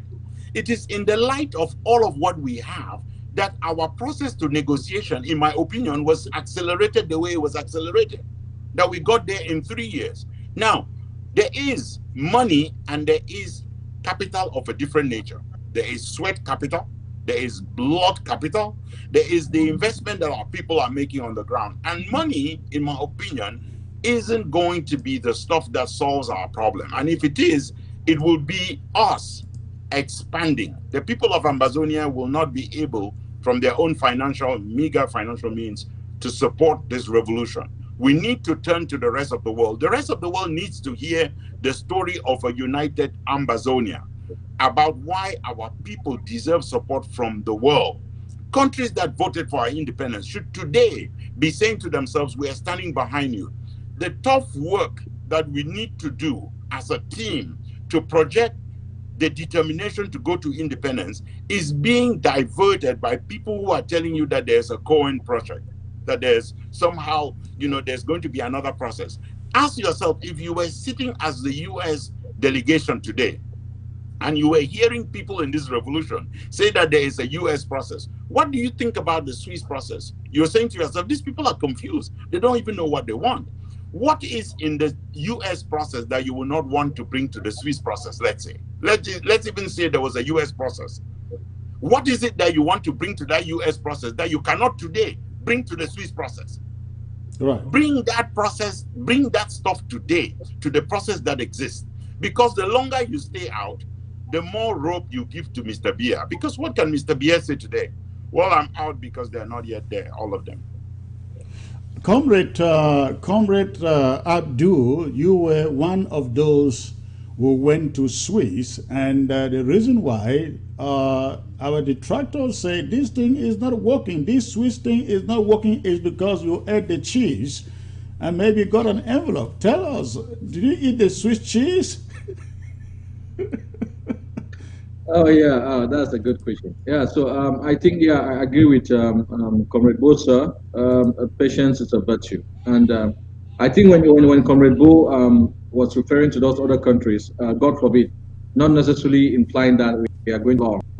It's just saying that we need patience. But let's not. What has delayed us is us. It's our detractors, our own selves. Our enemy has been us.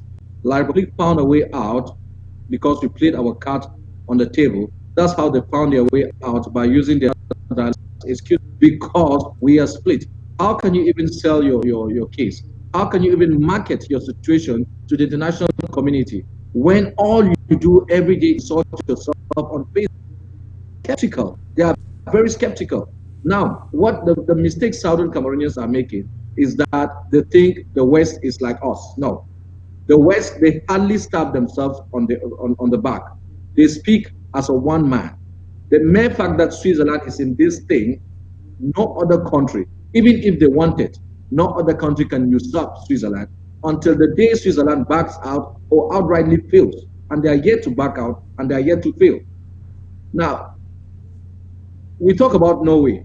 Do people know what Norway did when the United States attacked Libya? They don't. So what do you trust? I'll say that I trust Comrade Buea. I trust Secretary Chris. I will trust Dr. Cho. I will trust my own self on that table, not the West.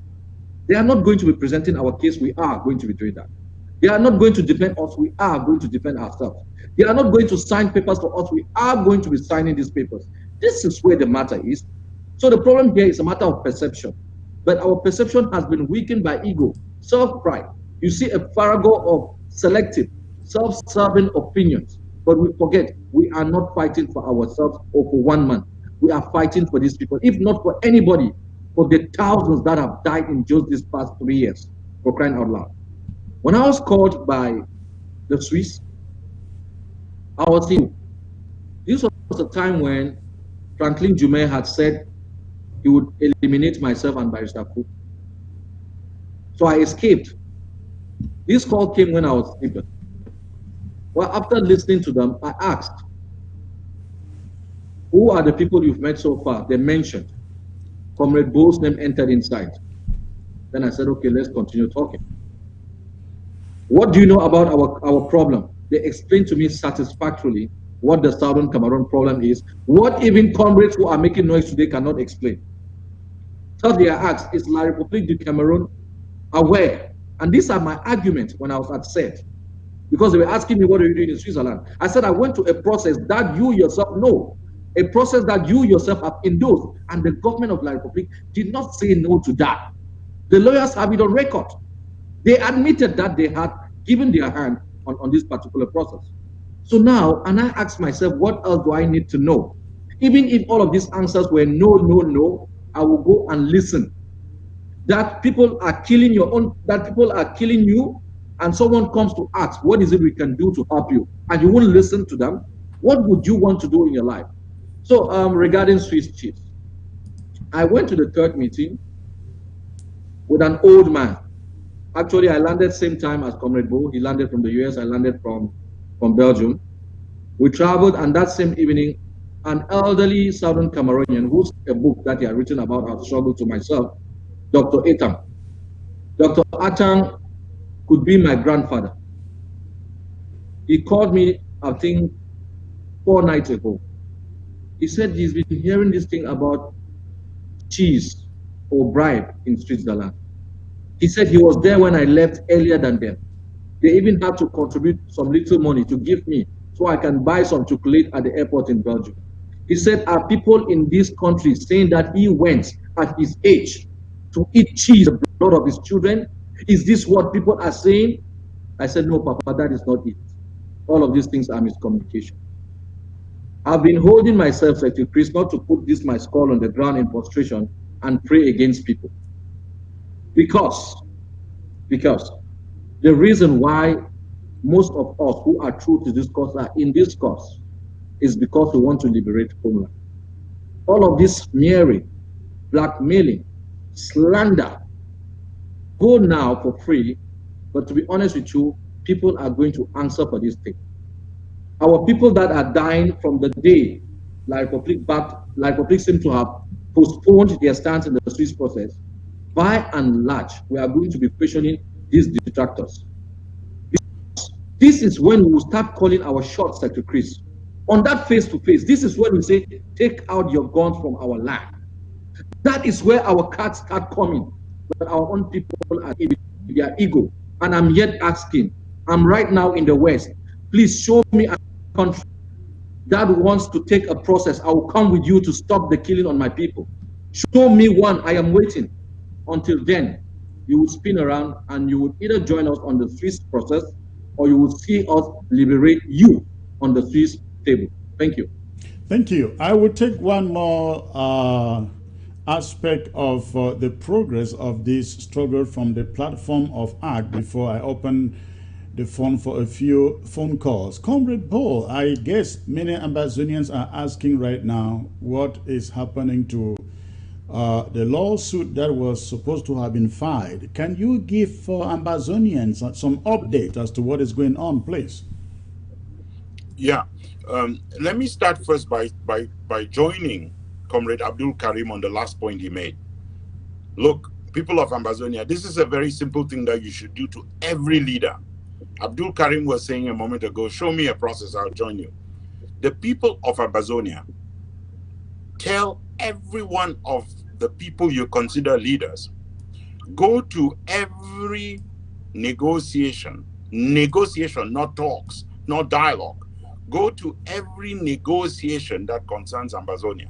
So bring your strength, political, legal, and whatever strength you have, to the Swiss process until it collapses, until it stops working. And when you start your US process, your Canadian process, your German process, your American process, we will be there. Because we will come to every negotiation where Ambazonia is being discussed. So it's very important. That's what we're going to do. Now I've got a bit of news for Ambazonia. As I said at the beginning of the program, Mr. Buea and his regime just admitted to war crimes. They confessed that they had committed war crimes. We have to remind every Ambazonian and the international community that at the very onset of this war, the first public statement that was published by La République on radio was a commitment to commit war crimes. Because that statement said, we are asking 16 villages in Manu state to evacuate, because if you don't evacuate, you are a terrorist. Right. So they took every civilian for a terrorist from the beginning of this war. Atanganji went on the air and said that we were worse than Boko Haram. We had people from their side indicate very clearly that they were going to treat us worse than Boko Haram. They called us dogs and roaches and all that. So it has been systematic. And when the confession happened that we indeed committed war crimes, the next stage is a very simple stage. It is to bring La République du Cameroun before the ICC. And La République du Cameroun is not coming alone. So all those people making the argument that La République du Cameroun has not ratified the Rome Statute, La République du Cameroun is working on this war with other powers. You know the powers. Right. They have ratified. So they are going to come before the ICC. What has happened with the law process, with the law firm right now, I'll give some good news to the people of Ambazonia. One of the things that we argued against Follyhog was that we said to the people of Ambazonia, if a law firm is defending you because of money, La République du Cameroun has more money to give them than you can ever find. And we said to people that the way you will recognize a law firm that can work for the people of Ambazonia is to recognize that that law firm is willing to work for you pro bono. And the law firm that ACT retained for the people of Ambazonia, I am delighted to announce to the people of Ambazonia that that law firm has officially just told ACT that they are willing to wait out COVID-19. They realize that in the process of everything being closed, including courts, including the impossibility to travel, that they don't have to be billing the people of Ambazonia. Now, that is a law firm that is working for our cause. And I asked the people of Ambazonia, ACT will be launching the fundraiser to get us to mobilize the money when we need the money, when the law firm is effective. Right now they're working, but they're telling us we will work pro bono. We will let your people ride out COVID-19. People who are losing their jobs, we want them to get back. And then we will renew the work that we are doing. We will resume where we were going. And only at that point would you start paying. Now, that is the recognition I kept asking the people of Ambazonia to watch out for. A law firm that wants money does not want your freedom. They will accept money from La République du Cameroun. It's true that Bar Association rules prevent them from doing that. But you can be sure that if a lawyer doesn't like your case, doesn't like you, doesn't think you pay them enough, they're going to find a way of wiggling themselves out. Every process you can sign off. Everybody can sign off. So that's some good news that I can give to the people of Ambazonia. And for La République du Cameroon, we postpone your pain, because the longer it is, the more painful it is. You are going to appear before that ICC, and you're going to know what it means to face war crimes. You can ask Charles Taylor and the others who are there. Thank you. Comrade Abdul, you have anything to add there? I know you don't have a lot of knowledge on that lawsuit, but any other subject before I want to open the phone lines? Oh yeah. But I want to thank my senior comrade, Comrade Buea here, sir. Thank you for teaching us, and he has always kept me apprised. He tells me a lot about these things, and all I want to tell Southern Cameroonians is that even before ACT will be launching a fundraiser to support such causes, this is the time you prep yourself, especially that prep yourself, create your own little groups. Let's not wait until there's fire in the house before we start looking for quenching it. Prep yourself, we will need it. But those are signs, those are indicators that Comrade Buea mentioned, that somebody who could take me elsewhere, takes me back to this nonsense, or Abdul Karim ate from my trip to Buea, or Barrister Pro ate from my trip to Buea. Do you know how much we refused from La République du Cameroon? Do you know that? So people who can take more from La République, once they opt to stand for you legally, those are indicators of sincerity, honesty, and humanity. But right now is the time to start already putting what you have together, even so that the day of the fundraiser, by the time we'll be laying the ground floor, you already have something in hand on which to start. And let me tell you something. You can see, La République knows, our people are the same people who come out and smear to try and frustrate these moves and efforts that people like Comrade Buea would on behalf of ACT will be doing, trying to file lawsuits on behalf of the entire Southern Cameroon. They'll try to smear it. But this is it. Ask yourself why. Why is La République trying to play plausible deniability? Why is the government trying to pin the crimes in Ngarbuh, for example, on a few soldiers? Because they know it is coming. Southern Cameroonians, you and I cannot do anything to La République. Someone needs to take them and represent you in court. Do you have that capability? The answer is no. You need the premise, you need the platform, you need the foundation. And this is what ACT has been doing. I want to thank our seniors, especially the one I share this platform with, Comrade Buea. I know the tireless work he does. He calls me to advise me. He calls me to say, don't say anything. He calls me to say, pray over it. And this is what brotherhood is all about. This is why I can call him comrade. Normally, I should be telling him, sir. This is what I'll do. But I call him, not everyone is qualified to be called comrade. I'll call some people mister. I'll call him brother. I'll call him friend. And some are well-deserved to be called comrades because they understand what is happening. And even if there is a delay in achievement of our objectives, I would say I saw the sincerity. I saw it, and we made it. We did our best. And that is what God wants from us. Do your best and leave the rest with God. Do your best, the humanly best. We have to do it. Yeah, Secretary Chris, you're well in order in that. I don't have a lot of knowledge on this lawsuit, but we are here with someone that can teach us all. Thank you. Well, thank you. I'm surprised you denied your own my trip to Buea. I actually used mine. All these suits here, that's my trip to Buea.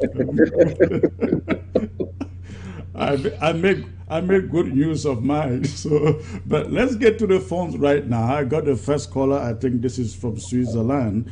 This guy must be having some good Swiss cheese out there. Hello, sir. Hello, Secretary Chris. Hello, sir. This is the 5th time that I'm asking our able comrade Buea to join the IG. This is the 5th time. Why can't the leader of Northern join the IG? It won't change your status, comrade. You are just going to help the IG stronger because we want to see an Amazonian flag in Buea. Please, this is the 5th time coming from me. Don't you think he's doing enough under the Maurice platform? Yeah, but it will will be more will be stronger. The IG will be stronger with people like Buea. Please, Buea, please. Because we have the money, including my trip to Buea money. Secretary, we are winning. They are all crying every day. My trip to Buea every day. This is almost 2 years. They are singing my trip to Buea every day because they don't have anything else to say. We have a group that represents us, and I'm please begging our comrade Mohammed to join the IG. Please. Okay, all right. I will let him take the question, please. Maybe he has some grace for you today. Thanks for the call. Thank you. I mean, thank you, comrade. I think there's a principle. If you fail, try again. I'm not saying you fail. I'm just saying that Comrade Sako has not asked me to do something that I've not done. Comrade Chris has not asked me to join in doing something to advance our cause that I will not do. I will do that also for every other comrade in this struggle. I just believe that what we need to do is just remember the principle of all eggs not being in the same basket. Sometimes it helps that I'm looking at something that Abdul Karim is not seeing, because when he will see it, he will tell me, hey, what is that you're looking at? You're going down the wrong road. This is the reason why we are telling everybody, join this Swiss process, because if we are making a mistake now, we will make it on behalf of the people of Ambazonia. And if you are the person out there who could have pointed out the error by being there, you will not be able to forgive yourself by not being there. So please join. Please consider that we are one revolution. One revolution. I will do anything that is asked of me that promotes this revolution, and I will do it at all times. And on the issue of my trip to Buea, which I've heard Comrade Chris make a big joke about, it's a serious matter, and I know you treat it as a serious matter. But the other thing that I like to say to the people of Ambazonia is, please recognize when something is done right. Before Siseko was abducted, he had ordered an audit. Comrade Sako ordered an audit. Thanks to those two audits, we knew that money was being swindled in the first audit. And then the second audit showed that money was used in certain ways. The other campaigns in this revolution have never shown you any audit. And there are many campaigns, whether it is pins they have sold, whether it is bitcoins they have floated. There's all kinds of campaigns in this struggle. They have never ever shown you an audit. The people who show you an audit, and they could have invented receipts in the market in Kumba, in Bamenda, or in Lagos, in Calabar, and they did not invent receipts to cover up for money. Those people are more honest than people who, again, to go back to what Comrade Abdul Karim was saying, who have this plank in their eye, but are so worried about the dust in your own eye. Thank you. Great answer there. Let me get to the next caller. I think this is from Australia. Hello. Hello, Secretary Chris. Yes, sir. You are live, sir. What is your question? You are calling from Australia, I guess, correct? Yes. This is Comrade Ghana from Australia. I just wanted to, first of all, say to Comrade, to our leaders that are there, Mr. Buea, Mr. Abdul Karim, you guys are so much appreciated in our revolution because of your consistency. So I really want to just thank you guys for being consistent for the people of Southern Cameroon. I've got a direct questions to both of you. As leaders in our revolution, would you, no matter whatever happens, go on your social media page and threaten to chop the head of any Southern Cameroons native on ground zero and hang it on a stick? It's a direct question. Would you ever say that, or would you threaten anyone no matter what happens, or would you rather threaten a La Republique soldier that's killing our people and tell him, if you go to the villages again and kill the next person, I'm going to chop your head and put it on a stick. Which would you prefer? I'm directing this question to both of you, two leaders, please. Thank you. Thanks. Thank you. I will allow Abdul to go first. Please make it 50 seconds so that we can take as many calls as possible, each of you. Abdul, go first, please. Oh yeah, very simple from me. I would never even insult any Southern Cameroonian publicly. Will I even threaten them not to promise help? So this is something out of place to do. It is uncalled for. It is uncalculated. It is unwise. So no, the answer is no. I would never attempt such path.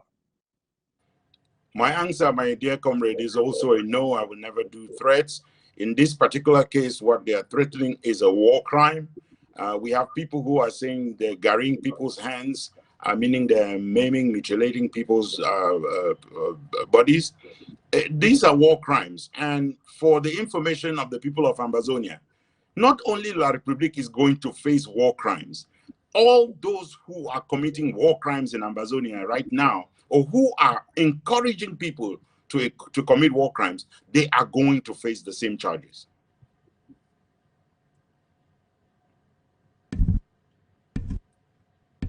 Thank you. Let's get the next caller who is calling from Ground Zero. Hello. Hello, Chris. Good evening. Good evening, ma'am. Where are you calling from on Ground Zero? Yeah, I am calling from Bamenda. Okay. How was Ghost Town in Bamenda today? Very, very effective. Awesome. Wonderful. What is your question or contribution?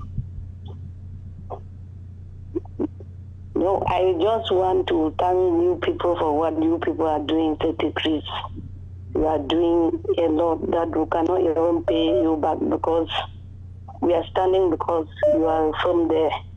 You give us courage.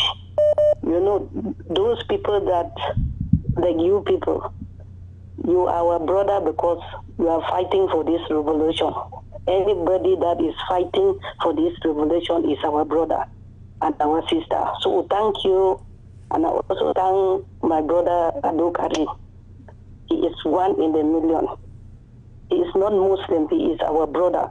He has taken a step to join us. I love him very well. May God bless him. He should continue.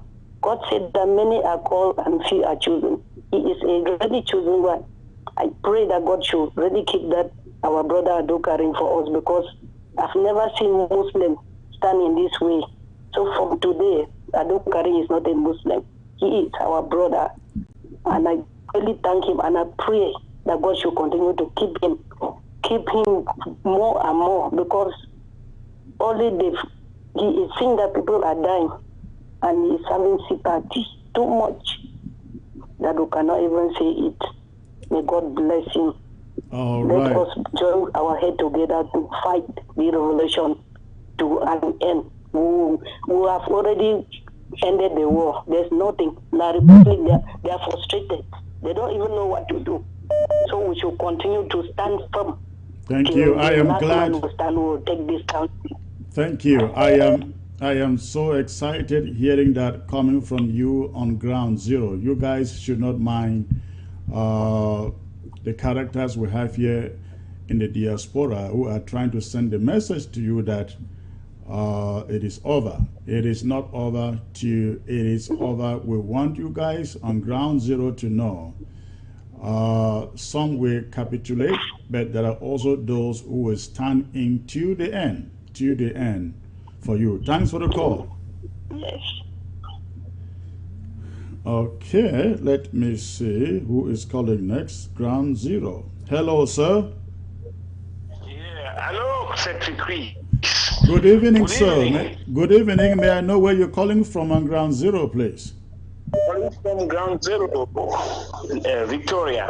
Victoria. Did you guys observe Ghost Town today in Victoria? That's right, as usual. You know, the people have now understood everything. Now, I have a question. Okay. Yeah.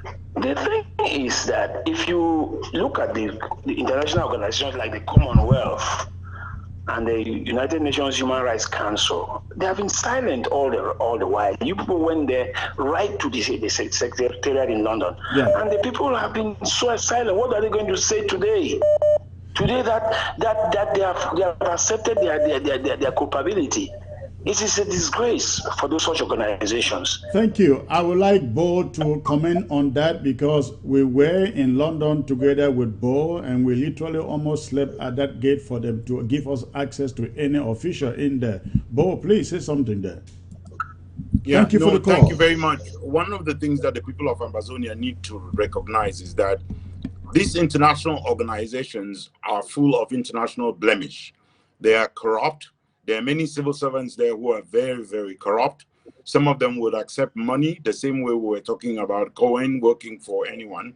Now, I don't want to blanket the entire organization because we saw in Ngarbuh very brave United Nations workers who were insisting these are the crimes that have been committed, with some of them being threatened by La République du Cameroun. So these organizations, they try, it is thanks to their conspiracy that in 1961, our people did not get independence as a country of its own.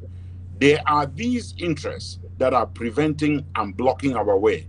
The way we are going to get to success is that the people here on a repeated basis, because La République is selling them just one lie. They're telling them that if we kill every member of the restoration forces, this matter will be over. You, by telling us from Victoria today, from Bamenda, from Kumba, that Ghost Town is working well, that the people are behind their revolution, that is the message the international community will hear to understand that there is no military solution to this problem. And they are going to have to turn to what the people of Ambazonia demand. And the people of Ambazonia demand something that once we sit at the table of negotiation, it will go through very easily, because La République still does not have a justification as to why they're occupying our territory and our country.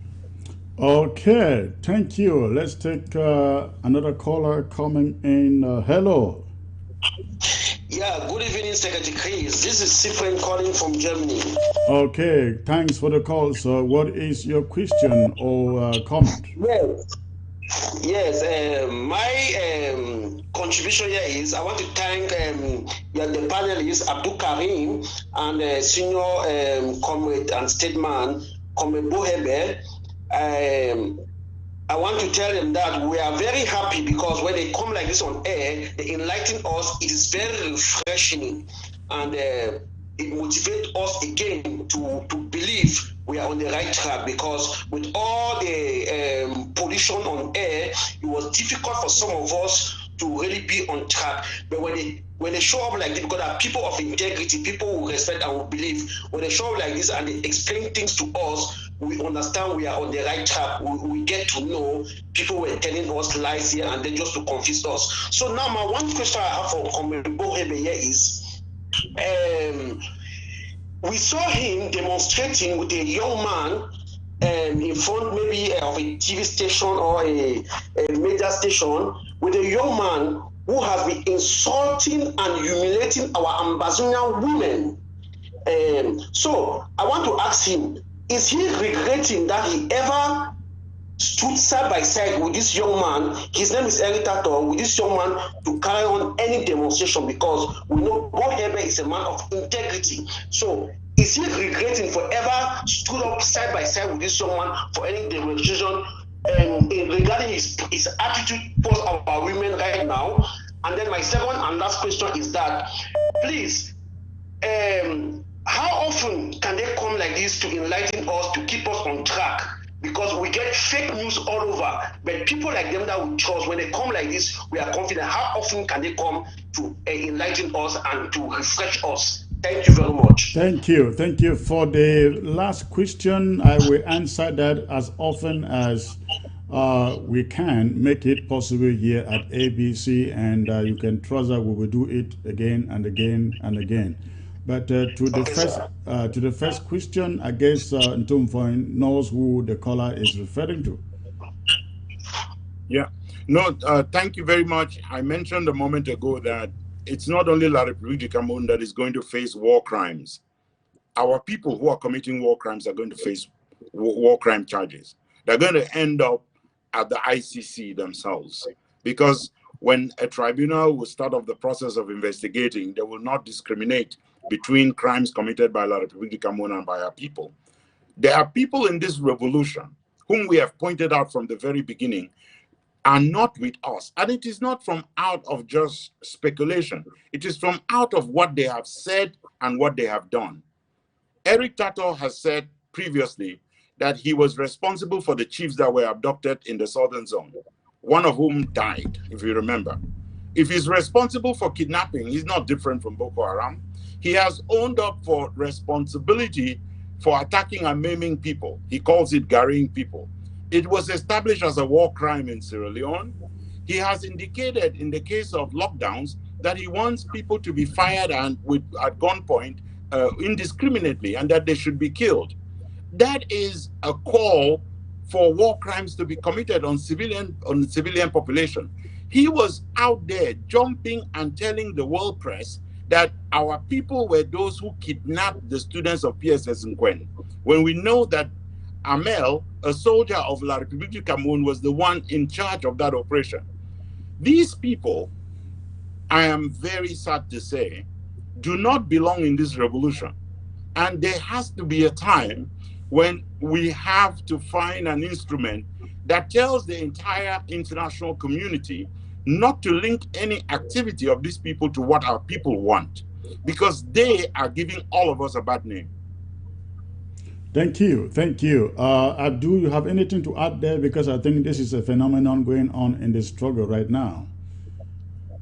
Oh, yeah. Before that, I want to thank my mommy who called from Bamenda, and I just want to remind her that I cannot be a Muslim until I accept Jesus Christ. So I'm still the brethren of Southern Cameroonians, still a Muslim. Being a Muslim, I'm still a brethren. In Islam, we must accept Jesus Christ before we can be Muslims. We as have your the presence personal of that. savior, right? No, not as that, but as the Messiah of God, and the person who is coming back on the last day, of course, to kill the Dajjal, who is Satan. So we are going to discuss that on another day. But I just want Mami to know that I remain a Muslim, and yet a brother. And of course, I'm a soul of the sun. My grandparents came to Southern Cameroon in the 18th century. My grandfather, and my mother is from my roots are there. My is in the ground. So I'm your brother. Yeah, regarding the specific question the brother asked from Germany, it's really sad. In Islam, women are so precious to us. Insulting women is not anything anyone wants to deal with. These people carried us for 9 months in their belly. They raised us, and when they gave birth to us, they didn't give birth to doctors, to scholars, to engineers, to journalists. They gave birth to Abdul Karim, to a child before they even named. Prophet Muhammad said, no, if you give your mother 7 mountains worth of gold, you have not compensated for the oof she did when she was in labor. There is nothing we can do to compensate them. And the exegesis of this particular phrase from the Prophet Muhammad sallallahu alaihi wasallam applies to all the women. Women, children, as a matter of fact, in the Quran, Islam teaches us that if you had female children and you raised 3 of them well, without showing discrimination between them and the male children, God will grant you paradise. The man asked the Prophet, what if you did so just to 2 daughters? Prophet Muhammad said the reward is the same. You don't want the curse of women. You don't want a woman to cry for you. You don't want that. So insulting women is out of this. It's on Southern Cameroon. It's ahistoric. It is un-Christian. It is un-Islamic. It is not our culture. People need to tell us where they found that from. This is not us, and we ask all Southern Cameroonians to refrain from such practices. Our children should not even hear that. That is not what they should be taught. Thank you very much. And I think that was an important question. We should know others who keep throwing insults. Be careful when you insult women. I'm telling you. I see young men also who think they're having fun on Facebook. Be very, very careful. Thank you. Thank you. Let me say, yes, let me just say one last thing there, Comrade Chris. One last thing, just to say, I heard a short audio from the Field Marshal apologizing because he used wrong language towards women. Congratulations, Field Marshal. You teach by that example. Thank you. Thank you. Let's get the next caller here. Hello, sir.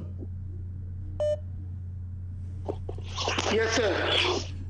Yes, sir. Where are you calling from? I'm calling from Maryland. And what is the contribution, sir? I just want to make an observation. I would have loved to ask questions, but for the essence of time, I want to make an observation. Okay. One, I want to say thank you so much, Secretary Chris. You are doing a wonderful job.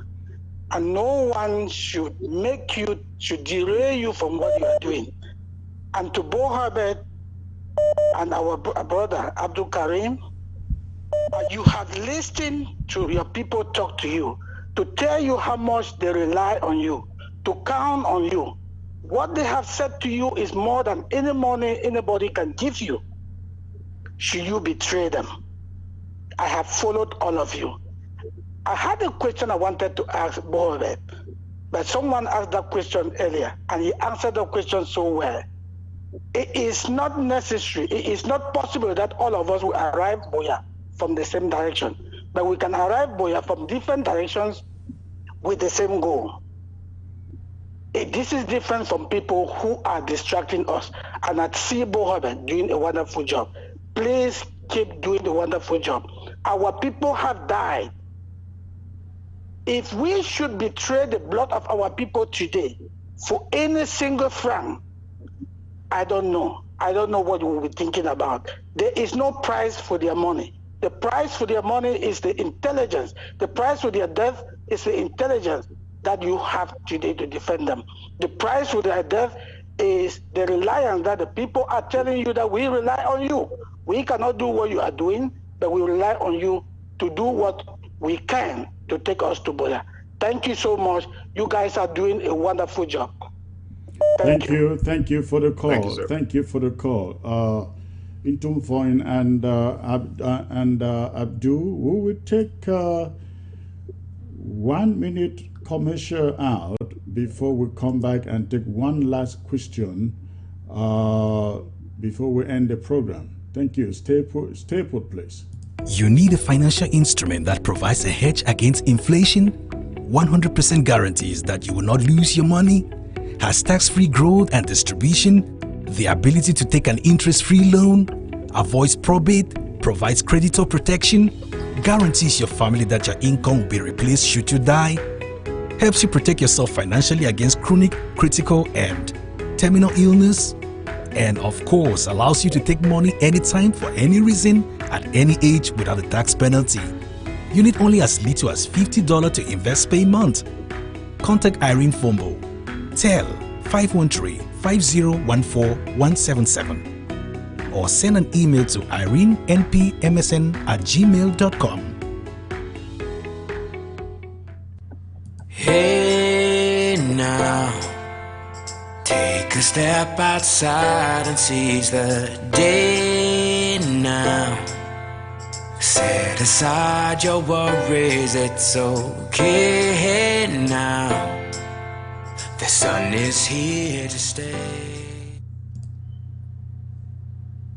You need a financial instrument that provides a hedge against inflation, 100% guarantees that you will not lose your money, has tax-free growth and distribution, the ability to take an interest-free loan, avoids probate, provides creditor protection, guarantees your family that your income will be replaced should you die, helps you protect yourself financially against chronic, critical, and terminal illness, and of course allows you to take money anytime for any reason at any age without a tax penalty.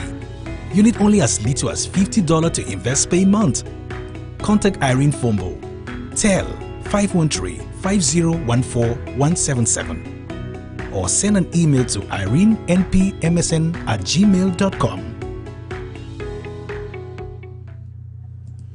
All right, thanks for staying put, ladies and gentlemen. We'll take the last caller, and we call it a day. Hello, sir. Hello. Hello, sir. I would like to be. Can I see that you're on break now at the moment? I would love to ask my question to Comrade Bo and Abdul Karim. Yes, go on, please. Go on. We are live right now. Hi, Hi there. Yes. I'm calling from the Netherlands. I wanted to, first of all, very quickly, talk to you, Comrade Buea, who is doing a wonderful job out there. And we're currently looking at this Ambazonia Calling program. To him, I hope that he's documenting alongside his team everything they're doing. And to Abdul Karim, I understand your absence at Equinox has affected their current ratings. We're watching that. I would urge Comrade Chris to keep putting the Ambazonia Library for Genocide out there, the website, so the world can take a look. And also, we're part of a team. We're reviewing, because Leiden University in the Netherlands is one of those institutions that are documenting the things happening in the southern Cameroons. What is the name of the university again? Can you help us understand what you do differently in terms of documenting the current program that you are doing? Because in the future, you should be receiving interviews concerning the facts and the information you're having from Southern Cameroon. And my last question to Abdul Karim is, when you're going back to your home country, do you tend to appear on TV in person, or you plan to not attend interviews? Thank you for the call, sir. I will help them answer your questions now. Thank you. You're welcome. Comrade Buea, go ahead, please. Okay, I hope I understood the question. The question, I believe, was what we are doing at Ambazonia Calling to make sure that we can document what we are doing, because we understand we are going to be subpoenaed in the future to come and help the world understand what is going on. It's part of the reason why we have our weekly news update, our weekly news wrap-up. It's part of the reason why everything that we need to have, we are storing away on a computer hard drive. We are keeping every image of massacres that come across our way, and we are documenting as much as possible. As part of the lawsuit that we're going to be starting, we're going to be asking you on ground zero to join us in that process. In fact, you will be joining as party to the lawsuit with possibilities of seeking compensation, damages, reparations for the stuff that you have gone through. Don't listen to these people in La République du Cameroun who have gone to banks and say they have taken money because they're going to reconstruct on our behalf. They will not reconstruct on behalf of the people of Ambazonia. We will reconstruct on our own. And you, if your family member has been killed, if you know someone who has been killed, if you witness an incident where someone is being tortured, document it. Make sure that you join the lawsuit when we started. Make sure that you claim damages on your behalf, on behalf of your family members. Everyone who's died in Ambazonia, we are going to sue La République du Cameroun. We're going to make sure that they turn that money over.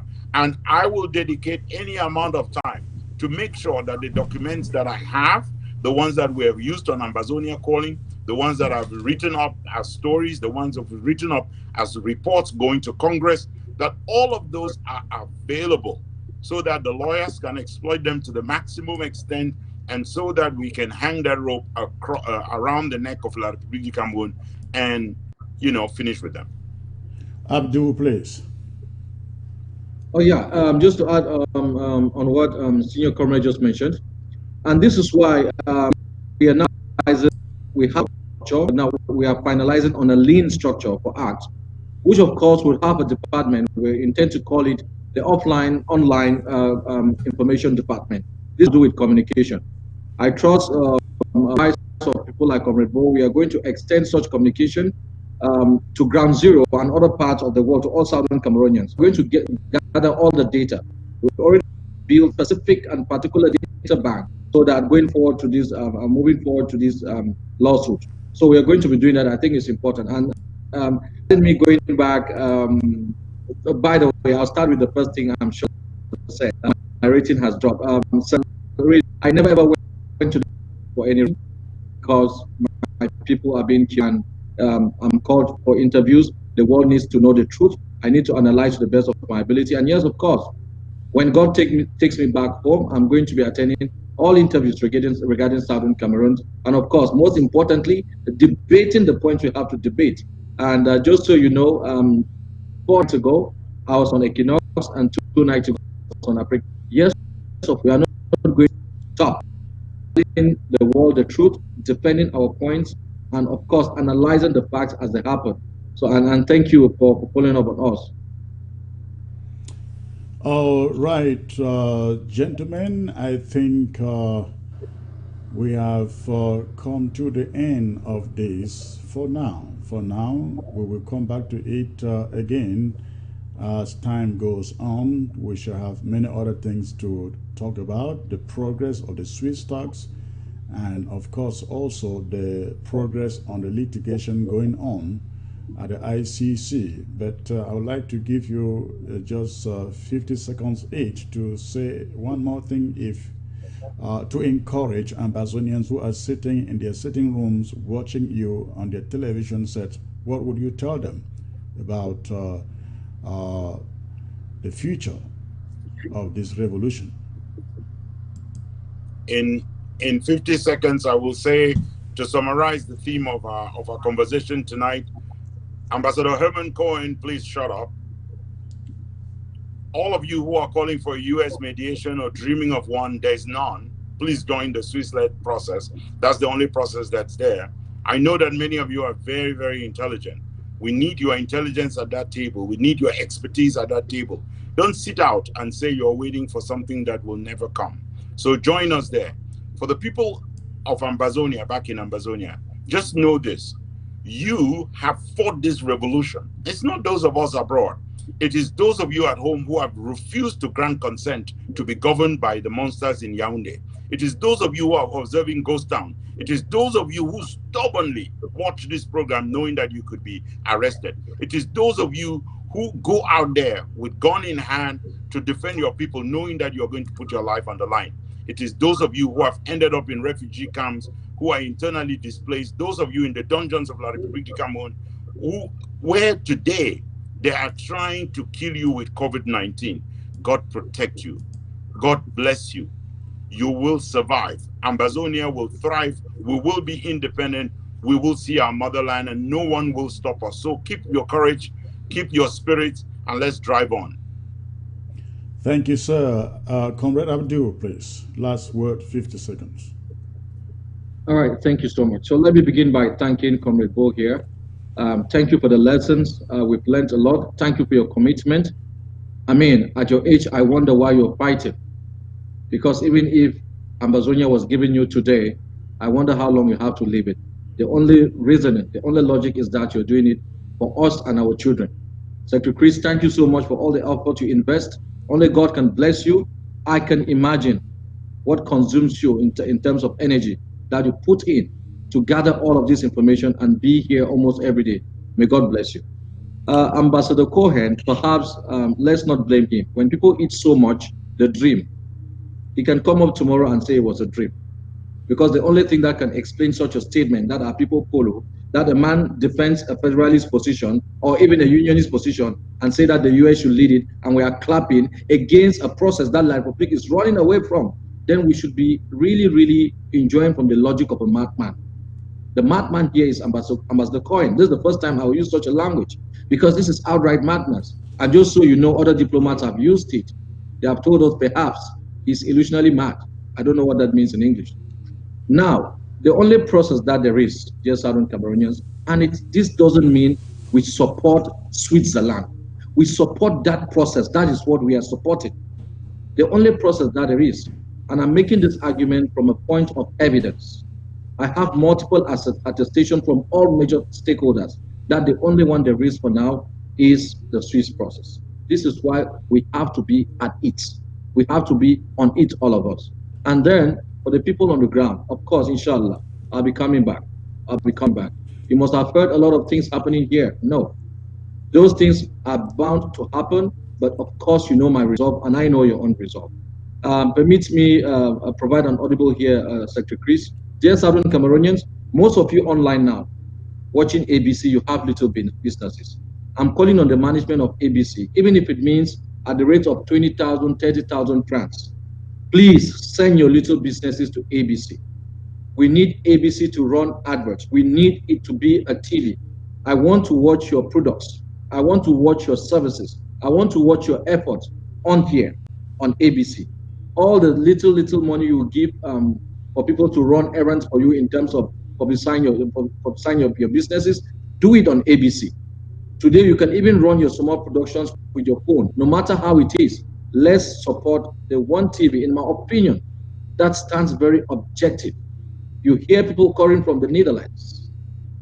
You hear people calling from the Netherlands, and he's saying when I return to my home country, implying that he's not even from Southern Cameroon. Thank you very much. May God bless you. Assalamu alaikum wa rahmatullahi wa barakatuh. Assalamu alaikum, comrade. Thank you, gentlemen, for coming on board tonight. I want to believe that this has been a very exciting, educative, and informative show. And Ground Zero can rest assured that the majority of us are still standing in for this revolution. And again, we will stand. We will stand till the end. Ladies and gentlemen, that's all we had for you tonight. Just as Abdul has said, please, we crave your donations here at ABC. If you love what we are doing, please get to the website, abcambertv.org. Just hit on the register button and enroll to become a club member of ABC. Thank you. Thank you for tuning in, and good night.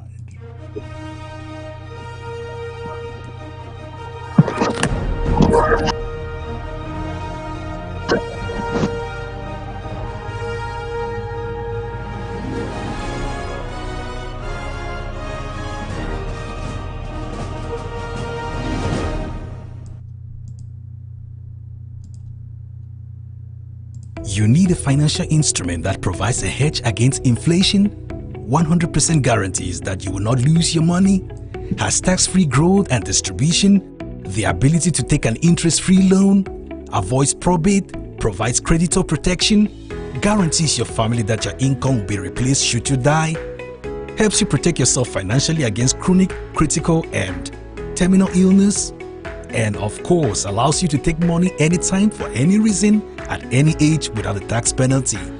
You need only as little as $50 to invest per month. Contact Irene Fombo. Tell 513-5014-177 or send an email to irenenpmsn@gmail.com.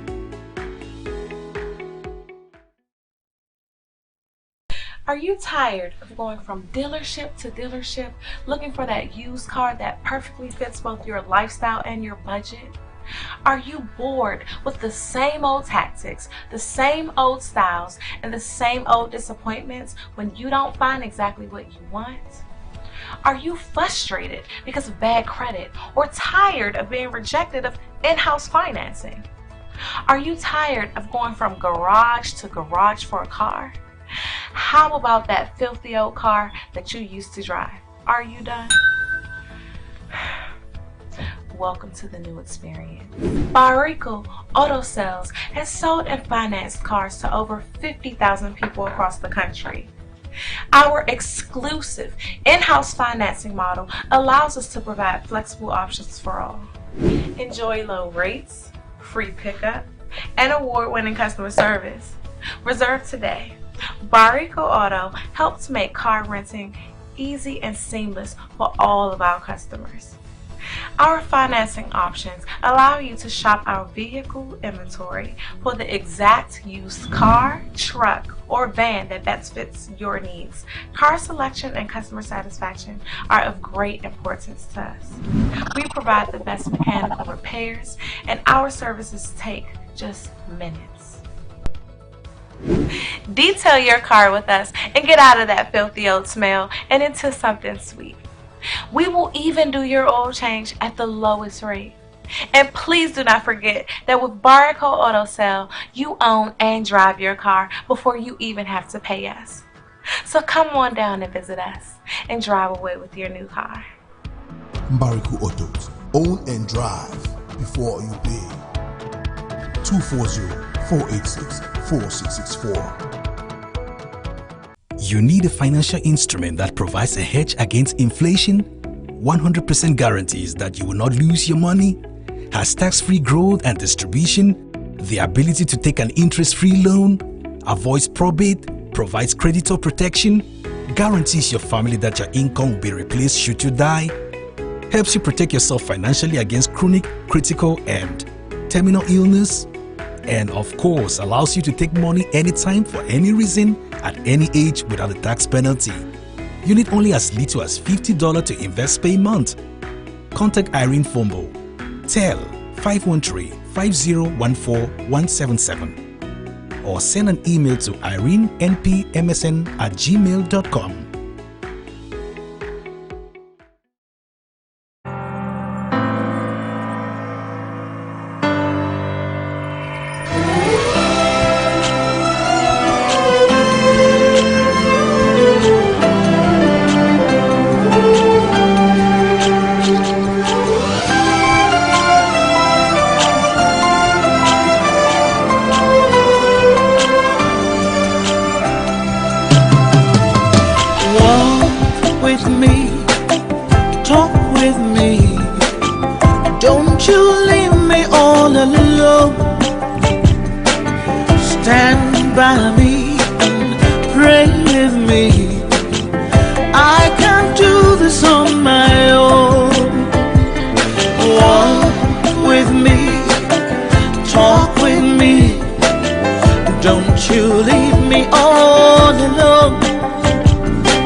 Sing a song of hope.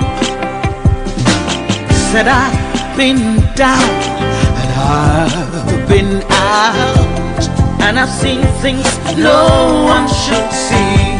But I knew one day, come what may, that I'll sing a song of hope.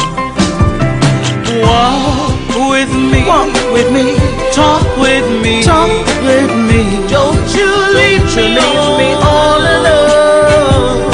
Stand by me, stay with me. I can't do this on my own. Na na na na na.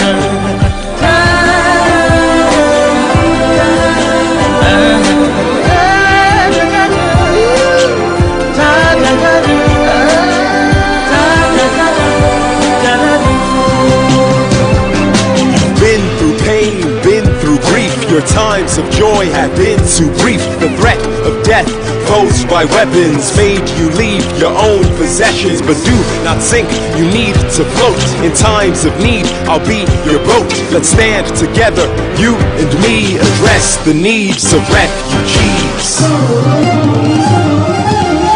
Walk with me, talk with me. Don't you leave me all alone. Stand by me, pray with me. I can't do this on my own. Walk with me, talk with me. Don't you leave me all alone.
is over and it will be over soon. Bless you.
Chinese are ruling the Chinese land.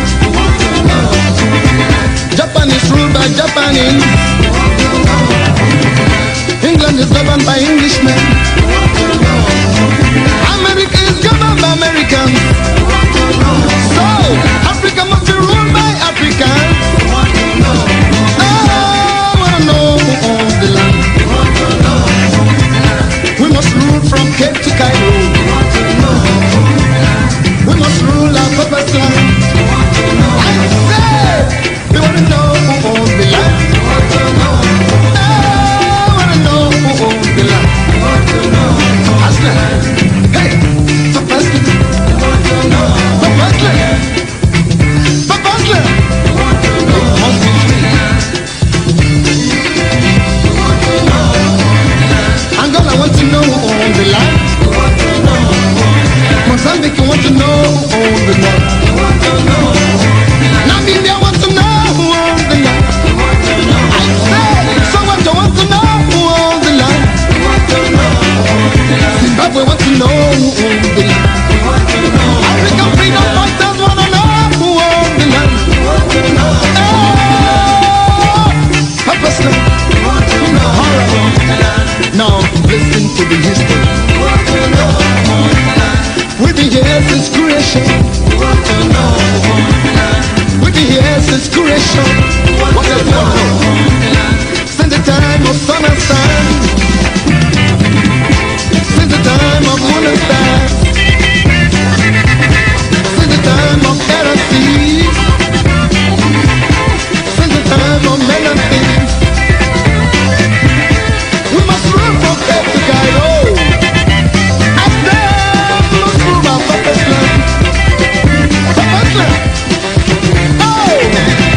Okay, now I want to talk to my people.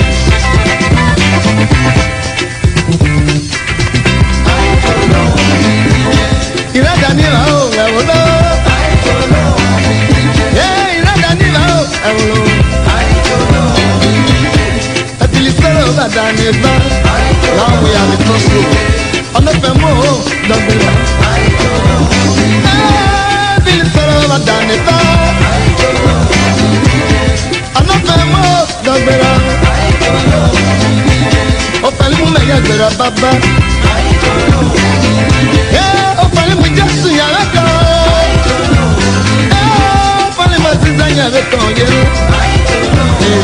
know.